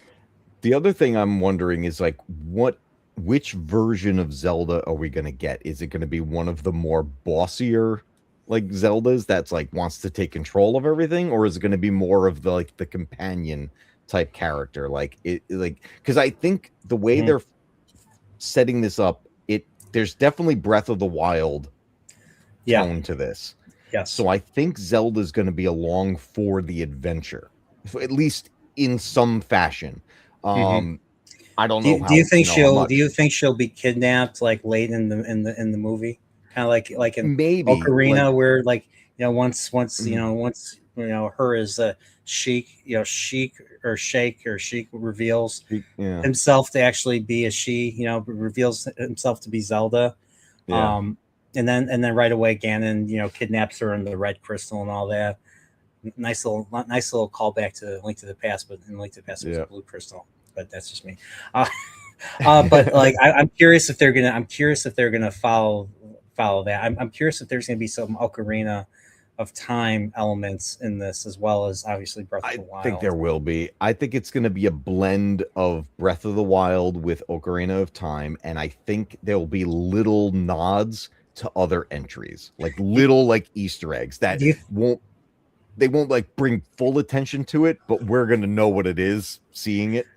do you think that they're gonna start Link with like the blue shirt, like from Breath of the Wild, and then as the movie goes on, to the near end, he gets his iconic green tunic and hood and all that? That, yes, I'm glad you said that. I want there to be a bit of a progression with his Yes. outfit Mm-hmm. because he's worn multiple tunics in multiple games with different abilities and things like that. Now, they don't have to take it that far. Like, it doesn't have to be like, now you're in the fire resistant red tunic and all that. Like, but some sort of progression. But hands down, he has to end up in the green classic tunic at Yes. some point.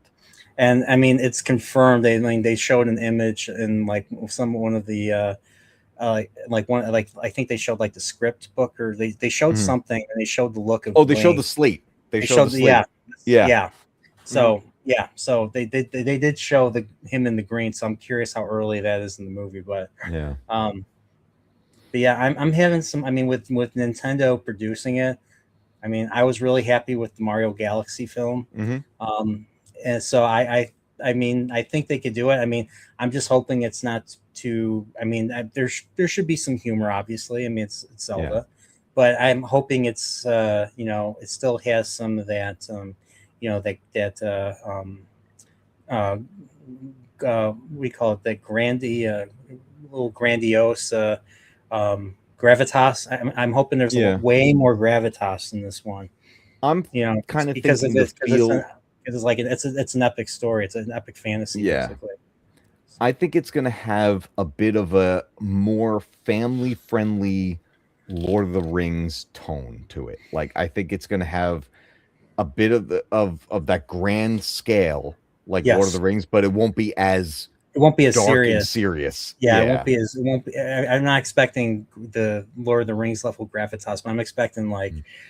like the reason why I even got in. I mean, I don't know if I told you this, but I've said this on other streams. The reason why I Mhm. got interested in Lord of the Rings was because of not only my church, but because I played Ocarina of Time. Because Ocarina of Yeah. Time came out not too long before Lord of the Rings. It was only Yeah. three. Ocarina came out in '98.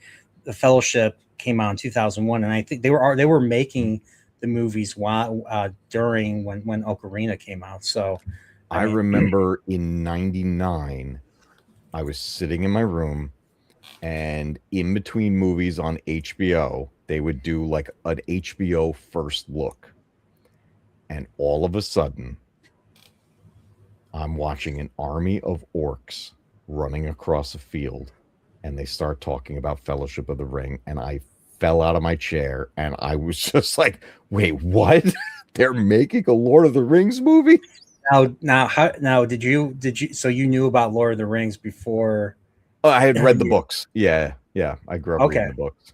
Yeah. okay, yeah. I mean, the only reason why I mean, no one in my family knew about it was my church, believe it or not, Hmm. that knew about Lord of the Rings because of all there's a lot, there's a lot. I mean, we were Orthodox, but there was a lot of Hmm. Catholicism. I mean, everyone knows Tolkien was a Catholic, Yeah. so there's a lot of Catholicism. There's a lot of Christian elements in Lord of the Rings. Like Mm. Galadriel is basically the Virgin Mary, Yeah. and Gandalf's resurrection is basically Christ's resurrection in a way. Hmm. So there's a lot of Christian elements in that. So that's why my church liked it, and that's how I came to know.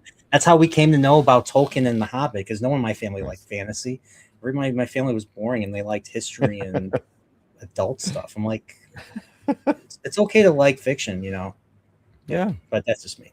So, No, but this Zelda movie needs to be that. It needs to be an adventure. Like, just we gotta be ready to turn our brains off and just enjoy the ride. And I think Nintendo's gonna do a good job with it. yeah, because the way fantasy's been shown lately, especially with Mhm. I'm currently reading the Wheel of Time series, and Okay. Amazon did the worst adaptation I've ever seen. Like they couldn't Oh, even adapt Robert Jordan's books. Like I couldn't imagine like the same people trying to adapt Lord of the Rings, like by like making it a totally different story with the opposite types of characters. Like imagine Frodo was a murderer, yeah. or imagine, yeah, that's basically what they did with the main character of Wheel of Time. The Mhm. main characters of Wheel of Times were young men who are being hunted by the Shadow, and they came from the country. They came from this shire, like this Mhm. isolated part of the world that nobody went to, and nothing ever changed. It was everybody knew each other, and the men were good, and the women were pains in the asses, but they were good too in their own way. But they were good men they were good men raised by good men. So Yeah. the show makes them to be complete pieces of shit and Wow. murderers and everything. So and they couldn't even get the look right. They couldn't even, and Robert Jordan is known for his descriptions. He writes paragraphs Mhm. of descriptions detailing everything out to Nice. to to a T. So yeah, so I mean, I'm with Nintendo as producers. I'm sure they're going to want this done right, Yeah. and and I just hope it doesn't suffer the same fate as a lot of fantasy. Like they're like maybe Lord of the Rings, the Peter Jackson trilogy was lightning in a bottle, but I think they can do it again. They just have They to try. definitely can. They have to put in the work and try. That's the thing. I don't think Nintendo's going to let it fall into the trap that other franchises have. They care about Great. their property too much, and you know what? They don't want to ever relive the 1993 Mario Brothers No, they movie. don't. They So didn't. Yeah, they didn't even really give a crap about it. That movie was that a was shit show. they trusted they trusted too much back then, which is why we didn't get any more Nintendo adaptations on film until just now. Like it's just been all those years because Nintendo wanted to be very protective of their property, which I don't blame them. Like, look, Nintendo as a company makes weird decisions, and I certainly have my own gripes with Nintendo, but overall, I'm always going to have a love for Nintendo because it that company made me what I am today in big Same ways. here. Like, it's just you know it's like same thing with like Capcom. I'll always love Capcom because they gave me Resident Evil and Mega Man and stuff like that. I know Capcom's made some bad choices and I get it, but I'm always going to have that love for it because of what they brought. So, Hmm. but I think the Zelda movie is going to be handled very well. And hopefully it then kind of becomes a bit of a blueprint for fantasy films going forward to be like, look, you can have an actual adventure where characters are their character arcs are what they should be and things like, Yeah, they just if they do it right, which I think they will, this could be good things moving forward and I really hopefully we get want to. more. I really want to see the hero's journey Yeah. carried out in this as Hmm. Link. I mean that's Link in Ocarina of Time is the reason why I'm interested in the hero's journey in the first place. Yeah. I mean, almost the same type of stuff. So, speaking of Ocarina of Time, Did you hear the rumor that are working on a remake? So it's now confirmed after a leak that happened. So then it kind of basically became, well, yeah, it's happening. The weird thing is that Nintendo has not jumped on that yet, like to go full tilt on promoting it, which if Yeah, I were them, I would have been like, well, it's out there now. Let's put full steam ahead on the marketing. And we haven't got anything yet. I think with the Star Fox announcement, I think with Star Fox, that's why they're taking their time. Maybe So they didn't want to overshadow Star Fox. yeah, Because think about that. If they would have been like, yeah, here's Zelda, it's like, who's mhm, going to care about Star Fox? exactly. So I'm Mm, thinking next month they'll probably do an announcement. So, yeah. but I'm curious what they're going to do because like the 3DS one was basically the same game. I mean, there's obviously they changed the models and but Well, it looks pretty much intact. well, So that, yeah, because the 3DS one was more of a remaster than a remake. yeah, This is that's going to be true. from the ground up. This is going to So be like so RE2 to RE2 remake. do you think they're going to completely redesign the dungeons, maybe Hmm. add additional rooms that weren't? So what I want them to do is exactly what we talked about with the RE1 Yep. remake. I want them to keep. I mean, if they want to redesign the rooms, fine. But I want them to keep most of it. I want them to keep it intact as much as they can, and then Yep. add additional stuff that is seamless. That's I agree. seamless with the rest of it. And if they do it for all of them and make it feel like a fresh experience, do it. That's the thing. The RE1 remake, the 2002 GameCube remake of RE1, that should be the blueprint for remakes. Yes. Keep the core, keep what was right, keep it there, and then expand on it and make adjustments here and there to make it all fit. And that's why I said it earlier, and I'll say it again. I think the RE1 remake is a masterpiece because they accomplished something that is unfortunately a bit of lightning in a bottle. Like it's just like Yes. they don't hit that all the time. But if Ocarina of Time remake is like that, where you have your expectations, you're going to go into it going, I know what I'm doing. And then Yeah. you get that moment where it's like, oh, wait a minute. I don't really know what I'm doing, and I love it. Like, it's just Yep. that's what Yep. they need. That's what I'm That's what they hoping need. too. So yeah. So we'll see where that goes. So Mm-hmm. all right, but yeah, this was a great stream. 3 hours. Three Yeah. hours. It flies by, man. It Yeah, flies by. easy. If it flew by, that means you had a good time, right? I Right? did have a Right? good You had a time. good time. Of course you did. I Of always have course a you. good time Of course hanging you out did. at the Nerdporeal life form. By the way, I made my first Lego set in years. This is a Nice. Technic. This is a Technic from like the '90s. So yeah, I love I it. made this so I can. I'm keeping it around. I don't know what I'm going to do with it though. I don't know what's going to happen, but yeah, Matt, thanks so much for doing this. This was a Thank you lot for of having fun. me, man. These are like you and me, like we're like peas in a pod. We're in sync. I mean, we did the excuse me, princess, at the same in unison almost. So but yeah, this was a great stream. I mean I say that about every stream because that's just my attitude in general. But I really enjoyed this. Thank you for doing this. I really appreciate it. This was a lot of fun. Thanks for bringing your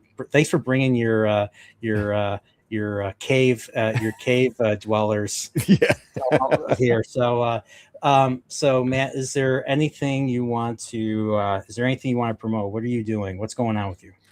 Well, right now, on the same topic that we were ending on, I am neck deep in Ocarina of Time, one of my first replays of the game in quite a while. So I'm doing a full playthrough. This is our weekly adventure over at Matcave Gaming. I'm not playing the actual N64 one. I am using the Switch, easier to capture. That's all. That's really what it came down to. But I will always have my squeaky case and my original cartridge here. I'd never had the Nice. gold cartridge, but I got Neither it have here. I.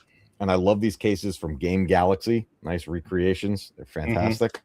But that's our current adventure. But that said, I'm trying to work it out. The cave dwellers have spoken, and they want me to play Pragmata, which is Capcom's latest release. I've heard about that game. I've heard like a lot. There are people complain about it online, but they're retarded. And I heard nothing but good things from a I've lot heard of so many people. good It's things. Yeah. like it's a unique type of gameplay.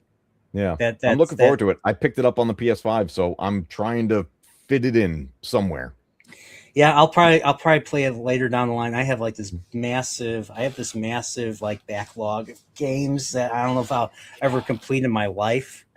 So yeah, I'm right now I'm playing the new Yoshi game that just came out. Oh, nice. So that's what I'm doing. So, There you go. I'll get to Pragmatic eventually. So Yeah, wait for it to go on sale. There you go. of course.